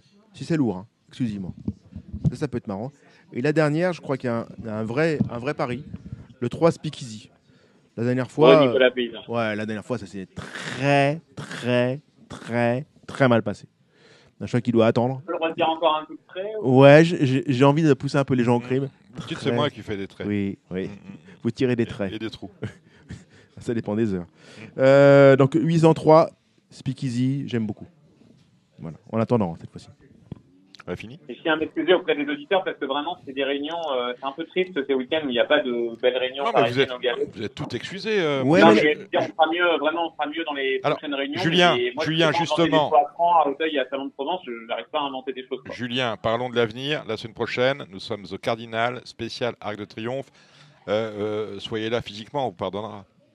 J'essaierai de être avec. Mais il y a du monde, comme il y a pas mal de sociaux qui vont sortir de Saint-Cloud, qui vont venir ici. Donc, il y aura de la place. Et il y aura du grand monde. Merci Julien Philippon. Merci Cédric Philippe de Paris Turf. On va maintenant retrouver nos amis trotteurs. Vous savez, le Z5 notamment, c'est à Vincennes ce dimanche avec une réunion dans laquelle vous aurez le prix des élites. À tout de suite. Marre de parier sans jamais être récompensé? TheTurf.fr est le seul site à vous proposer un vrai programme de fidélité, accessible à tous et quels que soient vos types de paris. Rejoignez-nous dès maintenant sur TheTurf.fr. Allez les trotteurs maintenant, Gilles Curins, Thibaut Ackermann et Alexandre de Koopman qui est avec nous en direct depuis le sud-est. Salut Alexandre. Salut Dominique, bonjour tout le monde. Bon, la première journée des critériums organisée dimanche 18 sur la grande piste de Vincennes a tenu toutes ses promesses, hein, Gilles Curins. Oui, tout à fait. Déjà, le point de vue éleveur, c'était très bien. C'était la journée des éleveurs. Hein. Voilà, il y avait 1400 éleveurs invités. Ils étaient tous joyeux d'avoir été invités. Et c'est vrai que c'est une corporation qui n'est jamais mise à l'honneur, qui n'est jamais invitée nulle part, hein, et qui doit se contenter, j'allais dire des miettes, non pas des miettes, mais de sa prime à l'élevage et puis point barre. Voilà, tout à fait. On a cette année réaugmenté la prime à l'éleveur. Donc on est à combien? Content, c'est 12,5. 12,5. Au lieu de 12. 12. Ah ben voilà, faut vous y mettre. Toujours un demi-point. Faut vous y mettre. J'ai une pouliche en co-élevage qui s'appelle Mélodie Louloma, fille de Dépia Louloma, Partinoko. Poulinière. J'ai une pouliche, la petite. Ah, la petite. La petite s'appelle Mélodie et la poulinière c'est Dépia. Donc voilà, pour revenir à ça, ça s'est très bien passé. Tout le monde était content. En plus, le spectacle était au rendez-vous. Il faut dire que c'était une très bonne idée de faire les 3 critériums le même jour. Ça a vraiment créé un événement, une très bonne dynamique et on a vu du grand spectacle. Du grand spectacle, à commencer par le critérium des 5 ans et la victoire. Je ne vais pas dire la victoire surprise parce que s'il y en a un qui avait le droit de s'imposer, c'est quand même Hussard du Landré. Mais en tout cas, avec un grand favori comme Honeck, il fallait que ça se passe bien. Et ça s'est bien passé pour Benoît Robin avec son Hussard du Landré, messieurs. Ouais, après, Benoît a très bien drivé. Autant la dernière fois, ça s'était mal passé. Autant là, il a drivé une très belle course. Il était déféré des 4 pieds. Voilà, après, c'est une génération qui reste malgré tout très ouverte. Donc, on a souvent des surprises. Voilà, après, ça s'est passé comme dans un rêve. Il a été ramené par Pierre Belloche. Et après, le cheval était bon. Honeck a très bien fini, malgré les petites craintes de Philippe Allaire pour la distance. Donc, il court vraiment de première dans la course. Happy Valley tient son rang aussi. Elle court bien. On a vu un bon Hatchetman qui a supporté le poids de la course. Alors qu'on avait mis un rouge au trot avec Hatchetman, mais je pense qu'il y avait un rouge, oui. Ah, je sais pas remarqué. Je suis pas sûr. Ah, je vais aller vérifier ça tout de suite. Je sais plus. Alors là, je pense. En tout cas, tactiquement parlant, Anthony Barrier a pu mener Hatchetman à la étonnance sans faire trop d'efforts, puisqu'il n'a pas été tellement contré devant. On connaît ce cheval, hein, il allait souvent devant méchant chez Philippe Allaire. Là, il n'a pas eu à contrer trop haut, c'est allé à un rythme régulier. Le meilleur à gagner, il a été le plus dur quand même, c'est lui qui a emmené le wagon de 2. Autant pour moi, il y avait un orange. D'accord. Voilà. Il a emmené le wagon de 2, Hussard de Landré. J'avoue que j'ai pas eu au téléphone Benoît Robin avant la course. L'information du fait qu'il était à poil, comme tu dis souvent Dominique, jambes nues, c'était la 2e fois de sa carrière. Maintenant, je suis un petit peu déçu de la 2e place d'Honeck, dans le sens où il a eu le bon parcours. Il s'est fait ramener par Hokkaido Giel, qui était un de nos outsiders préférés, qui a bien tenu sa partie lui aussi. Mais force est de constater qu'il n'a pas tellement de marge vis-à-vis de ses contemporains. Maintenant, Philippe Allaire a fait un carton ce week-end. Je pense que Hokkaido Giel s'est trouvé un petit peu né au ventre un petit peu trop tôt. Oui. Je pense que c'est ce qui lui coûte un meilleur classement. Après, Hussard du Landré, il a fait l'intérieur d'Hokkaido Giel dans le dernier tournant. Honeck a fait l'extérieur et c'est ce qui fait la différence. Il faut quand même se souvenir qu'Hussard du Landré avait été 2e du critérium continental. Donc c'était pas c'était avant le coup autre chose qu'un faire valoir. Les préparatoires s'étaient pas très bien passés. Et voilà, Benoît Robin a su. Moi j'ai discuté pas mal avec lui après la course. Son cheval revenait bien au travail. Il l'a travaillé en conséquence et il a su remettre son cheval top pour le jour J. C'est une belle victoire. Ça fait du bien de voir des garçons comme Benoît Robin, qui est un garçon très sympathique et très adroit. Ça fait plaisir de le voir gagner un groupe 1. On va quand même mettre 2 cartons jaunes dans la course, à mon sens. Avec Astronaute, on avait dit ici même que c'était un voleur. C'est confirmé. Hein. Voilà.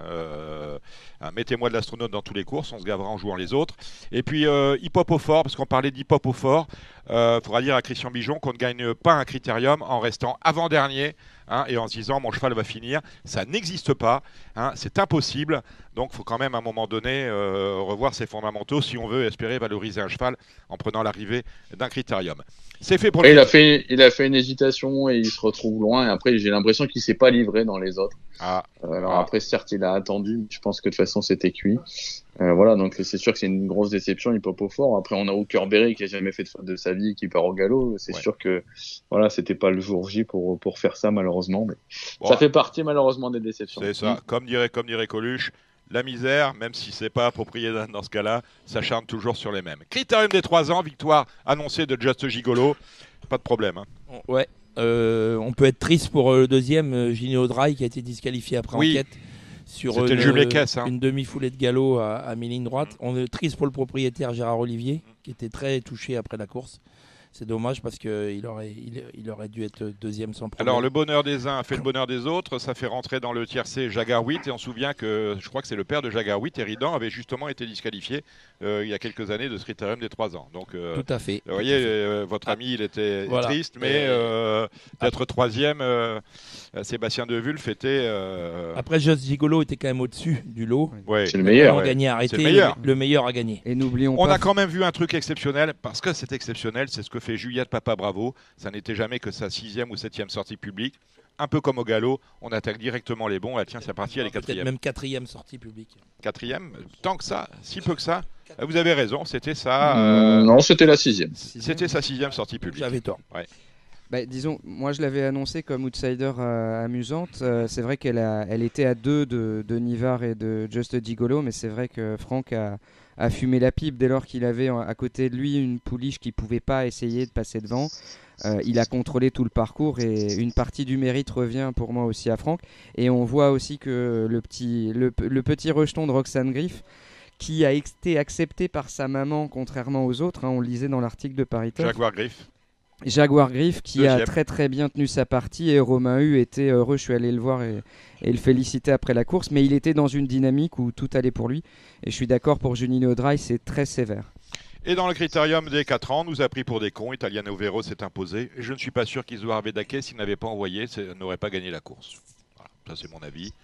Je vous laisse donner le vôtre. Oui, peut-être. Après, Italiano Vero, toute sa vie, il a sucé les roues. Cette fois-ci, il était déféré des 4 pour la première fois. C'était un très joli pari tenté par Philippe. Il avait décidé que son cheval, fallait qu'il aille devant. Pour une fois fallait qu'il porte ses coups, il les a bien portés. Isoar Vedake est venu à l'extérieur de lui. C'est pas son jeu c'est pas le jeu d'Isoar Vedake à faire travailler Italiano Vero. C'est 2 chevaux de la même écurie. Donc voilà, moi je vois pas tellement où est le mal. Vous voyez jamais le mal, moi je le vois partout. Dès lors, en fait, je pense que stratégiquement, le fait qu'Idaho Tillard n'était pas dans un grand jour a fait qu'on a eu une course Idaho tactique. Tillard, on en parle, course décapitée d'entrée de jeu parce que le cheval est clairement pas dans son assiette. Est-ce que ça peut provenir de la manière dont il se présente, plaquer des antérieurs, déférer des postérieurs? C'est deux fois d'ail. Ouais. Pour le moment, ça lui a pas convenu. C'est une certitude. Après, ce qui est sûr, c'est que là, il avait même pas le gaz, quoi. Voilà, c'est ce que j'allais dire. Il avait rien dans les mains, donc je pense que même ferré normalement avec des combipades, on connaissait son sort finalement dès le début. Et malheureusement, Thierry a dit on était prêt un mois trop tôt, et ça arrive de temps en temps. Mais bon, c'est un crack et il se rachètera dans le prochain critérium. Le prochain critérium. Ou dans le Prix d'Amérique. Dans le Prix d'Amérique. Parce que je veux dire, Italiano Vero, objectif Amérique, Isoar Vedake. Italiano Vero, Prix d'Amérique, tu penses, Dominique? Il aura 5 ans, que tu veux faire avec un cheval comme celui-là. Ah oui, il y a d'autres. Maintenant, il y aura d'autres groupins. Il y a un groupe ce jour-là. Je pense que ça sera plutôt Onek chez les Aléas. Moi, je verrais plutôt Idaho Tillard Non, mais Onek, il peut y aller. Et puis Italiano Vero peut y aller. Isoar Vedake, mon petit doigt me dit qu'on irait peut-être sur le Cornulier. C'est pas impossible. En tout cas, donc si on va sur le Cornulier et qu'on fait une paire dans le Cornulier, on va dans le Prix d'Amérique. Tout à fait, c'est très possible. Voilà, je vous dis ça comme ça. Eric Raffin est disponible dans le Prix d'Amérique pour l'instant. Vous n'avez pas entendu sur cette affaire-là, Alexandre de Koopman? Non, j'ai pas eu d'informations particulières sur le fait qu'Izoard aille sur le prix de Cornulier. Maintenant, c'est sûr que vu sa manière de faire et sa dureté, il semble être également fait pour ça. Ils vont en fatiguer quelques-uns. Et on le sait, hein, les Hongres, comme n'y ont pas droit, ça ouvre un peu l'horizon pour Izoard. Hein. On est bien d'accord. Bon, allez, on va parler, comme dirait l'autre, les courses, ce n'est jamais hier, c'est toujours demain. On va aller faire un tour du côté du Grand Prix du Portugal. C'est le Z5 de dimanche. Vous avez 2 fers au feu, mon cher Alexandre de Koopman? Disons que moi j'ai un cheval sur lequel je suis associé qui court, c'est Express de Liton, numéro 16. Quel engagement! Voilà, l'engagement est bien. La dernière fois, ça s'est mal passé à Amiens. Il a vu le jour trop tôt et c'est pas, je trouve que c'est pas un grand droitier. Je le préfère nettement à gauche. Malgré tout, il a pas démérité. Et avant, il courait très bien à Laval, battu par 2 bons jets. Alors, il lui faut la bonne course, mais je pense qu'avec la bonne course, il peut être dans les 3-4 premiers d'un quintet comme ça. Donc voilà. Après, pour l'autre pensionnaire de Patrick, c'est Dick des Marlborough. C'est un cheval très spécial. Il est capable de surprendre comme ne pas faire sa valeur. Là, il va être un peu mieux parce qu'il rend pas la distance. Voilà, mais ça reste plus un outsider. Voilà, on a les informations d'Alexandre de Koopman. Thomas Thibaut, Thibaut Ackerman. Alors, moi, pour Dick des Marlborough, dans une course comme celle-là où je vois pas tellement de chevaux pour aller devant, tactiquement, je trouve que Dick des Marlborough, ça peut être amusant s'il répète son avant-dernière sortie derrière l'intouchable Pharrell Seven. Ça peut l'engager vers une très belle passe. Maintenant, il faudra qu'il soit devant et qu'il soit pas trop contré. Donc ça fait beaucoup de signes. Après, il y a des chevaux qui vont vouloir aller devant. Je pense que il y en a 2 notamment. Il y a Formy qui aime aller devant. Et il y a Dade de Belloué qui aime aller devant. Donc il risque peut-être d'y avoir bagarre. Hein. Maintenant, Dade Belloué, il faut que ça se passe bien. Mais je suis d'accord avec toi. Tactiquement, c'est le genre. Il faut qu'il parte. Formy, il faut qu'il remonte sa valeur du printemps où il marchait 13. S'il répète cette valeur-là, effectivement, il a une toute première chance. Moi, ma favorite, pour sa régularité et pour son retour en forme, ce sera French Way of Life le 14, qui vient de devancer d'ailleurs Express de Liton. C'est bien, pour une fois, on n'a pas du tout les mêmes. Donc voilà, alors dites-moi, quels sont vos chevaux là-dedans? C'est une bonne nouvelle. Moi, ce sera ça peut être à chacun le sien, hein, parce que c'est très ouvert. Hein. Moi, l'As, Expresso Good, il va y avoir une cote qui n'a pas été très heureux la dernière fois et qui peut surprendre dans un pareil lot. J'aime bien le 13, Fabulous Dream. La Brivard, c'est un cheval compliqué, mais c'est un bon cheval. J'aime bien le 12 Easy Mazza qui fait toutes ses courses dans l'ensemble. Et puis si j'avais encore 2 à vous donner, je mettrais Dazero qui est en pleine forme actuellement et Fouque de Dollars qui revient du trop monté. Ça peut être marrant pour une place. Pour vous dire, il n'y a pas un emoji jaune, rouge, il n'y a pas un emoji vert. Tout le monde a mis du orange. C'est dire si la course est compliquée. On vous a entendu parler, Alexandre de Vauchevaux, on n'a pas entendu ce que vous voyez. Oui, moi, ma favorite, ce sera aussi le 14, un French Way of Life, qui revient au top actuellement. Ensuite, j'aime bien le 3 Formy, mais lui, en fait, c'est un cheval très spécial. C'est soit il arrive à prendre la tête, et je pense qu'il pourra aller très loin, soit, s'il n'y arrive pas, à mon avis, il ne sera pas à l'arrivée. Ensuite, je vais garder le 13, un Fabulous Dream. J'aime bien mon pensionnaire, le 16 Express de Liton. Le 4 Okiti est en forme. Le 11 Fouque du Doulard également. Et le 2 Dacero qui fait vraiment toutes ses courses. Ah ben voilà, vous ferez avec ça, chers amis. On va décliner cette réunion. On commence avec la première, c'est le prix du journal Paris Course. Une course, un prix de série pour des mâles âgés de 3 ans. Vous prenez la main et vous descendez la réunion. Vous faites cela avec Gilles Curins et Thibaut Ackerman, mon cher Alexandre. Ouais, moi dans cette épreuve, course assez ouverte quand même. Je fais timidement confiance au 9, un Jack Barrow, qui avait couru une fois sur le 2007 de Grand Prix, qui avait gagné. J'aime bien également le 6, un Django Vici, qu'il a bien fait récemment sur plus court, mais il a montré de la tenue. Donc pour moi, ce sera mes 2 préférés. Alors, j'ai pas entendu le deuxième. C'est Jabal Pur, ton deuxième? Non, Django Vici. Django Vici, qui a très bien gagné dernièrement 2100 mètres. Moi, j'opposerai à ses concurrents le numéro 3, Jules Jacques. Le représentant de Pierre-Édouard Marie, qui a été très malheureux, je trouve, la dernière fois, dans le sens où il était tombé nerveux avant la course. C'était une deuxième course de rentrée, elle était très très bonne, sa course de rentrée.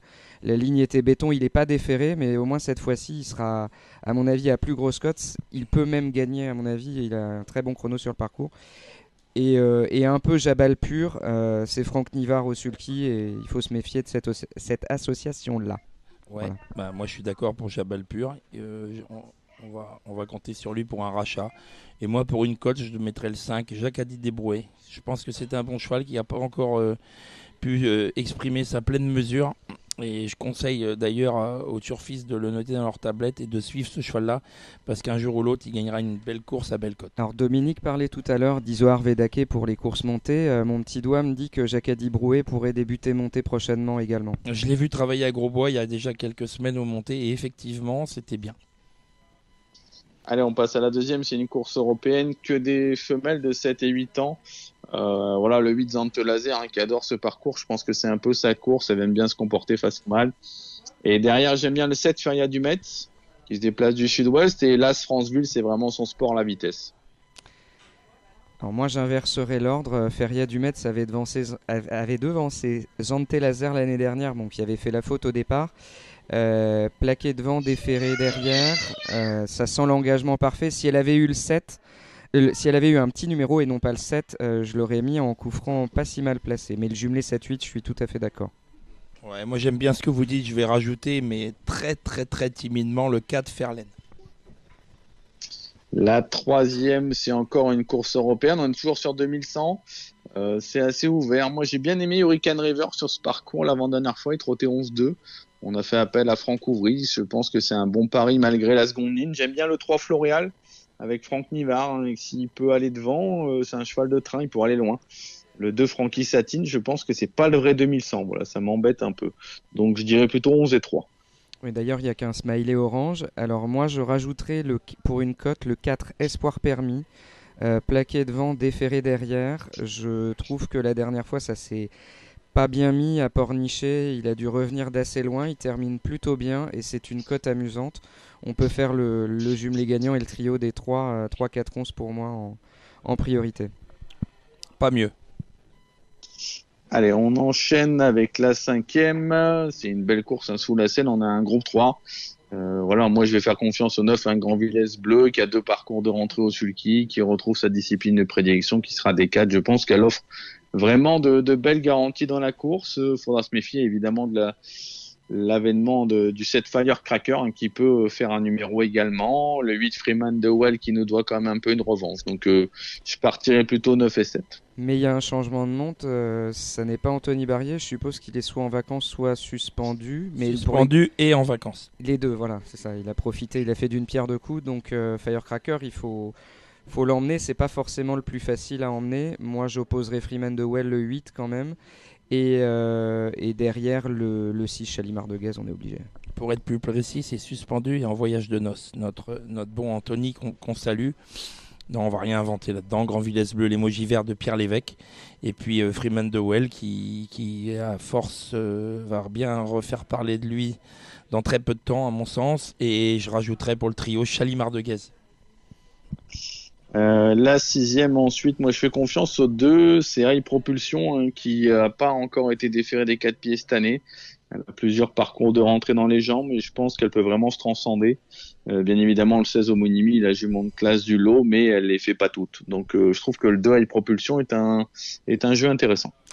Ouais, moi je suis très chaud d'Homonimi, le numéro 16, après le Critérium, je dis pas de bêtises. Mmh. Ouais. Yarmoni Scanen, non, après la préparatoire au Critérium, pardon, des 5 ans, Yarmoni Scanen m'a dit non, on va pas sur le Critérium, elle a super bien couru, on a une course fermée, nickel. Donc moi je la vois de loin devant et derrière c'est très ouvert, j'en citerai 2, le 11 Anna qui a très bien couru monter pour sa deuxième performance et je pense que l'apprenti de Jean-François Sonnet va bientôt en gagner une à Vincennes, et le 6 Ayus Kaluna qui n'est jamais plus redoutable que lorsqu'elle est peu suivie par les turfistes et elle est déférée des 4 premières fois, ça peut être amusant à belle cote. Rien à rajouter. On passe sur la septième, une course intéressante. Moi, je ferai confiance au 8 Indy de Salsa, Mathieu Abrivard, il défère des 4 premières fois. Et je trouve que Mathieu a une super réussite quand il défère ses chevaux pour la première fois. Donc voilà, ce sera vraiment mon coup de cœur de la course. Oui, il y a une salsa déféré des 4 pour la première fois.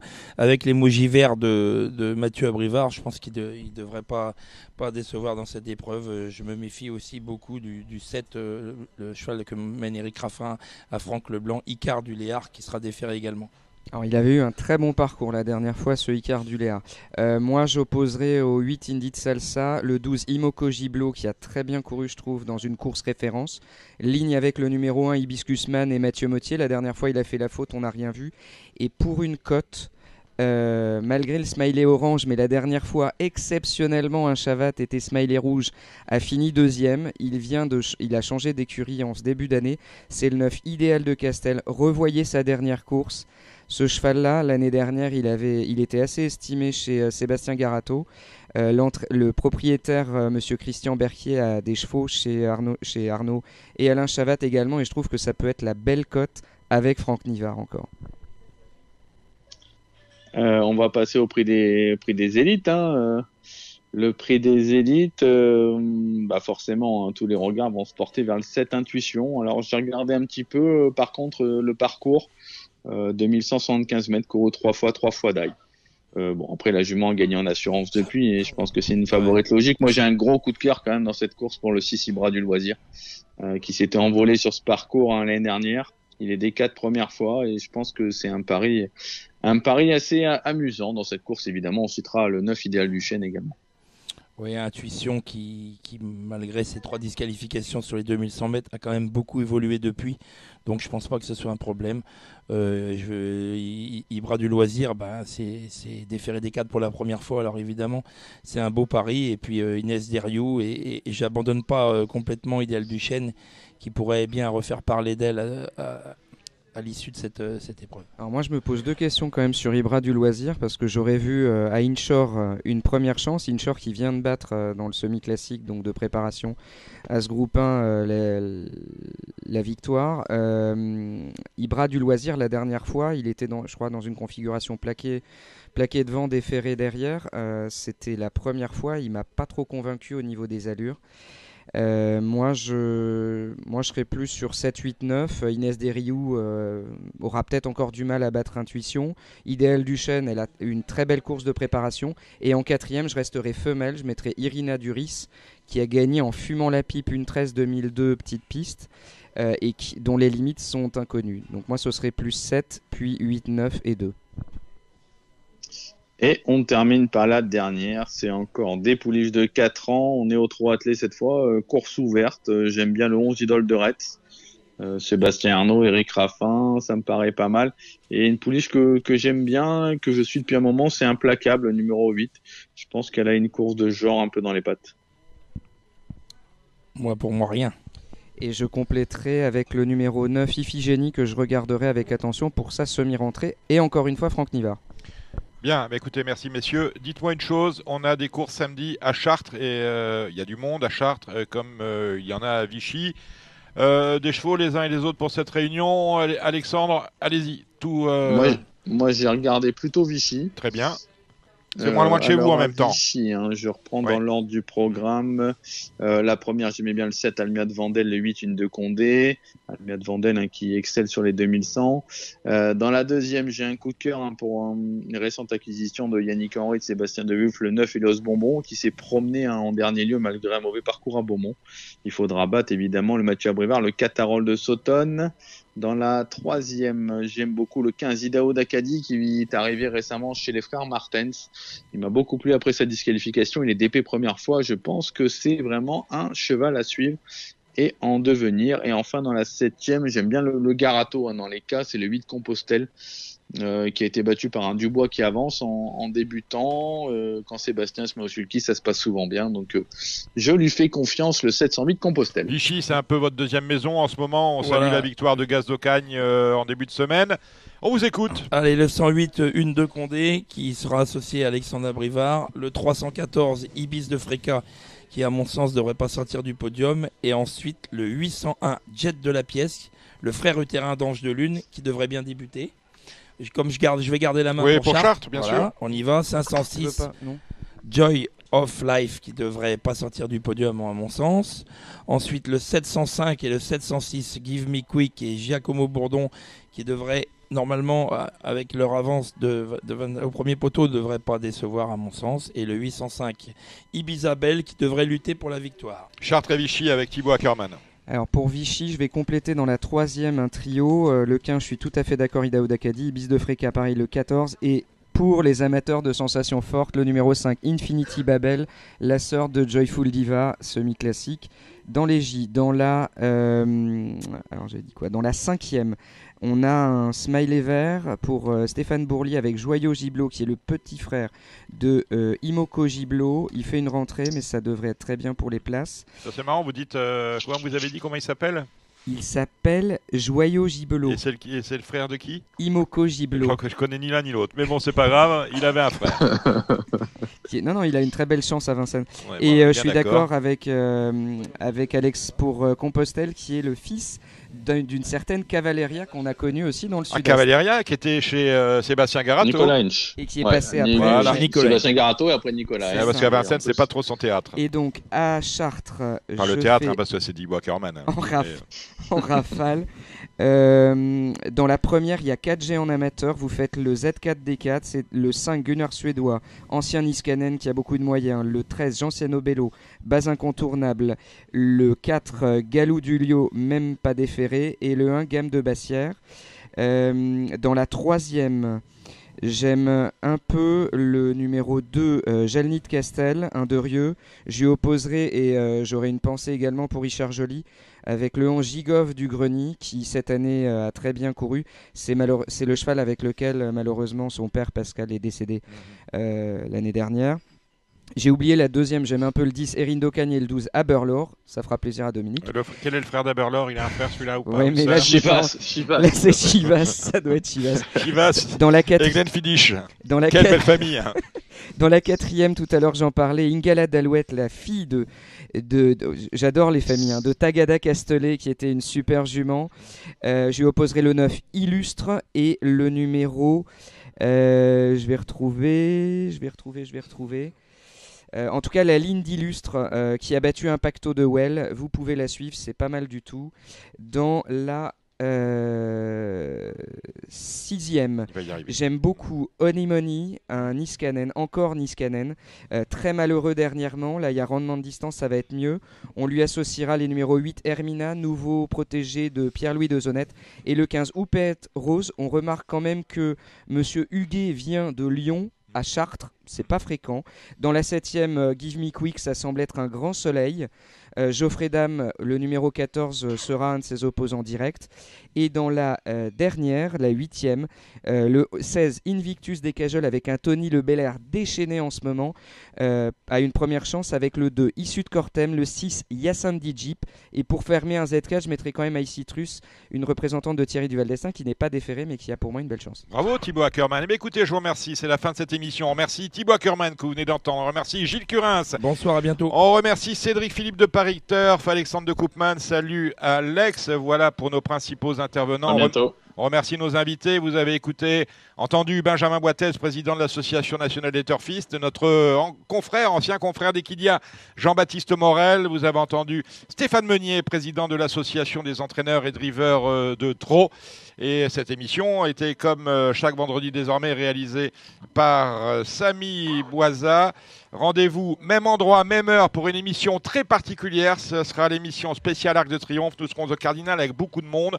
Je peux déjà vous annoncer Thierry Jarnet notamment, mais il y aura vraiment beaucoup de monde au Cardinal. Une émission qui sera enregistrée sur le coup de 19h. Elle sera mise un peu plus tardivement en ligne et ce sera une émission 100% trop avec une petite virgule. Les pronostics, les 100% galop, pardon, avec une petite virgule trop qui sera assurée, je l'espère, par Alexandre de Koopman. D'ici là, portez-vous bien, à très vite. C'était l'émission Radio Balance. Transformez les conseils des experts en gains grâce aux 150 € de bonus pour l'ouverture de votre compte theturf.fr.